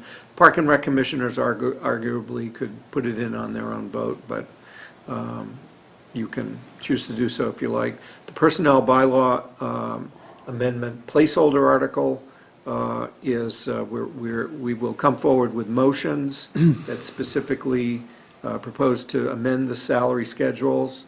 We want a time when we announce that motion when we've made some, finalized progress with the unions, so that we don't, so that the two are synchronized. So we can do that later, but we need to put the article in tonight. And then lastly, we're left with the tax title article, which I can call up the photo, the plan, and Chris Stoddard was able to produce this document, which we've shared with the abutters, and it would carve out two 10-foot wide strips that are alongside the property at 410 Newtown Road and 3 Manchester Drive. And the language in the article sets a date of the end of this year, the end of the year, December 31st or January 1st, whatever, that any of these 4 parcels that are created, 2 that were created in October, 2 more that would be created in May, if any of those have not been transferred to the abutter by the end of the year, then they would go to the Conservation Commission. Now, in terms of transferring the remaining portion of that parcel, does it need to be formally combined with YEP conservation land, or, and if it does, essentially, do we need to get it surveyed? No. To do that? No, you Okay. don't. So there would not be a cost incurred by the town? No, because we're not putting a conservation, by this act, we're not putting a conservation restriction on it. Okay. And the Conservation Commission cannot put a restriction on its own property. Okay. So we were simply Simply proposing- goes to them and We were then- simply proposing to transfer it to the Conservation Commission where we know, it'll be taken care of. Okay, I like that. So those are the 416 Newtown Road, we had stated that they would incur any site surveys or, right? all of the costs that are incurred in creating that lot that are being borne by the owner of, the purchaser. Yeah. Same deal would go with these 2 10-foot wide strips. So when all is said and done, it's just a handful of articles that remain to be inserted, 3, 4, and 7 in the special, and then 5, 7, 11, and 21 in the annual. So there's nothing there that is there anything there that we should leave out tonight, or? This is our last opportunity On the slate, to, before the warrant closes. So if you, Okay. and the motions, I mean, We will be finalizing what the dollar amounts is, and some of the articles, Bonnie, for example, will be readjusting how much we can put into the various stabilization funds based on 1.5 million in cash being freed up. We had kicked around the idea of the tax title property, the proceeds going to conservation or something like that. A We- land trust, yeah, right? Well, I don't think they can't go to the land trust, but. Oh, it can't? They could go Private into entity, the, right? right, the can't. dedicated, Town's conservation. No, it was the trust fund that you were involved in setting up. It's still on the Right. books, yeah, public But land ultimately, you acquisition. said we Yeah. couldn't do that explicitly in the article. You could appropriate it out later. I mean, the main thing here is that the sale of the proceeds of tax title properties the law says where that money goes, it goes to the Okay. general fund. Right. You can then take it out as free cash and put Put it it into anywhere the you towns. like Okay. later. Okay. But in the meantime, just remember that what you're doing tonight, by fully funding the blended CPA, you added a couple $100,000 to open Right. space. Well, I Right, think at Bonnie had 40%, I Right. mean, that's. Yeah. Which is great, but It's a Bonnie big had chunk of mentioned change. it with the land trust that the town already has established. We can take that money right away if we needed it. There wasn't a waiting period like there is with the, It doesn't, If there's money, Right, there it was is, like the CPC. there is an article, there CPC, is a. right. Yeah, minor point, just don't be using the word trust, because there's a private organization, the what's trust. it called, though? It's called the little, it's, Public Land Acquisition Fund. oh, it's a fund, I always Yeah, say and I mean, trust. Here's the thing. Yeah. Well, When one there's of, a trust, it's just they're not us, Yeah, they're no, private, it's yeah. fine. when one of us presents this, we can say, selectmen have the intention of then. Yeah, it's yeah, really whoever fund So stuff. presents it. it's fund, not trust, gotcha. Okay, so that's not in there, but it can't be in there. Got it. So the motion could be to take the article, to take motion one, and then I gotta go back, because I can't see them on, and then you got 3, 4, 7, and then 5, 7, 11, and 21. So you could, vote the slate. you could adopt motion one with special town meeting articles 3, 4, and 7, annual town meeting articles 5, 7, 11, and 21. Someone could so move, if you wish. Anyone? Chase So wrote it moved. down. Oh, okay, that's, Second? Second it. Any debate? All's in favor? Aye. Anybody opposed? Unanimous. Sorry. Aye. I took it anyway. And the last All right, item, well, Yeah, before we sorry. move off the budget items, did we do anything on the Water Commissioner's Enterprise Fund and borrowing? Did I miss something yet? they're going to insert their own articles. Okay. They're going to vote it, they're actually, we're finalizing their numbers. Okay. even $4 million today. is a big chunk of change there. Yeah. Right.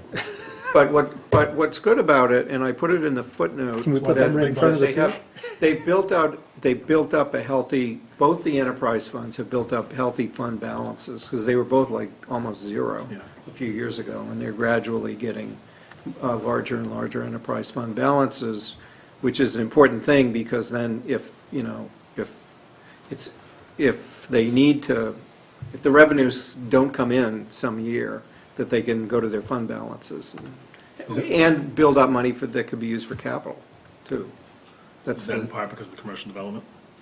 it's because they, in the case of the water department, because they jacked the rates up, 10% or more for several years, because the rates had been artificially too low. Right. And they needed to bring them up to be able to have a healthy fund balance. But they may incur some capital expenditures if we do in fact have to access surface water out of Nagog Pond.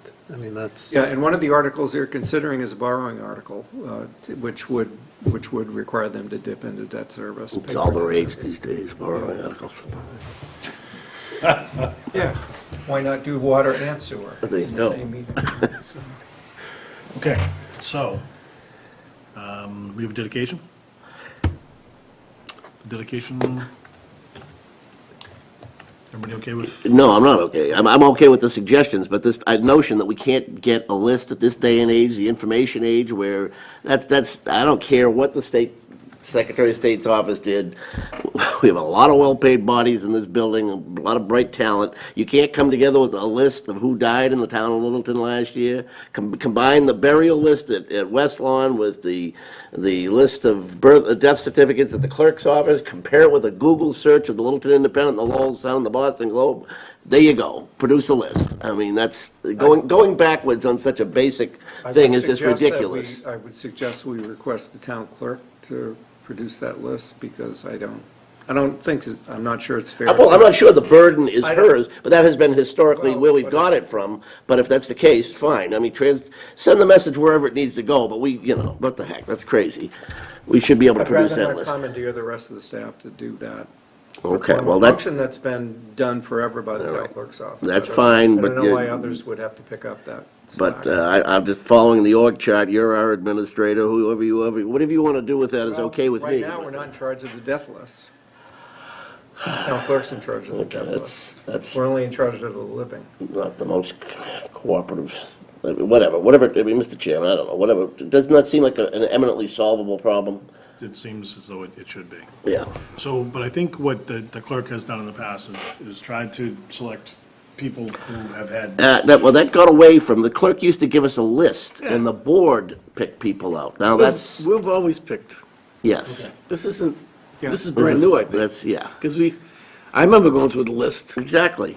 Because people, the part of of having 3 or 5 members, that everybody would have they'd pick somebody out that, others might not have been aware of their contribution, and, could flesh it out, but the process, I mean, granted, I've only been back on the board for a couple of years now, but historically before that, it always been, you get a list of everybody who died, and then you thumb through it, you get it a couple weeks in advance, so everybody has a chance to look through it, and you talk to people in town, and then We you... can table, we're not going to publication on this document let's do that. tomorrow, so you can Okay, table this, but and it's- we Didn't we have this will all last pitch year? in and see if we can raise the debt. Didn't we pick last year? I don't think we did.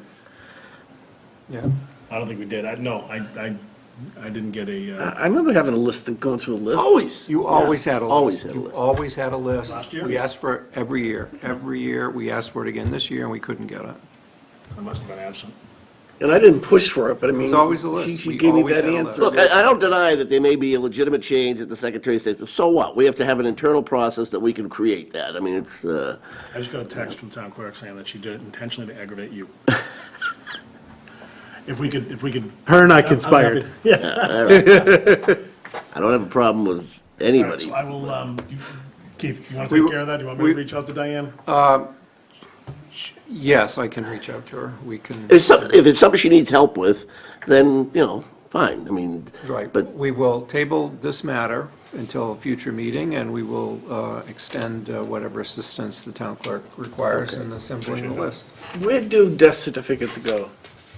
clerk's office.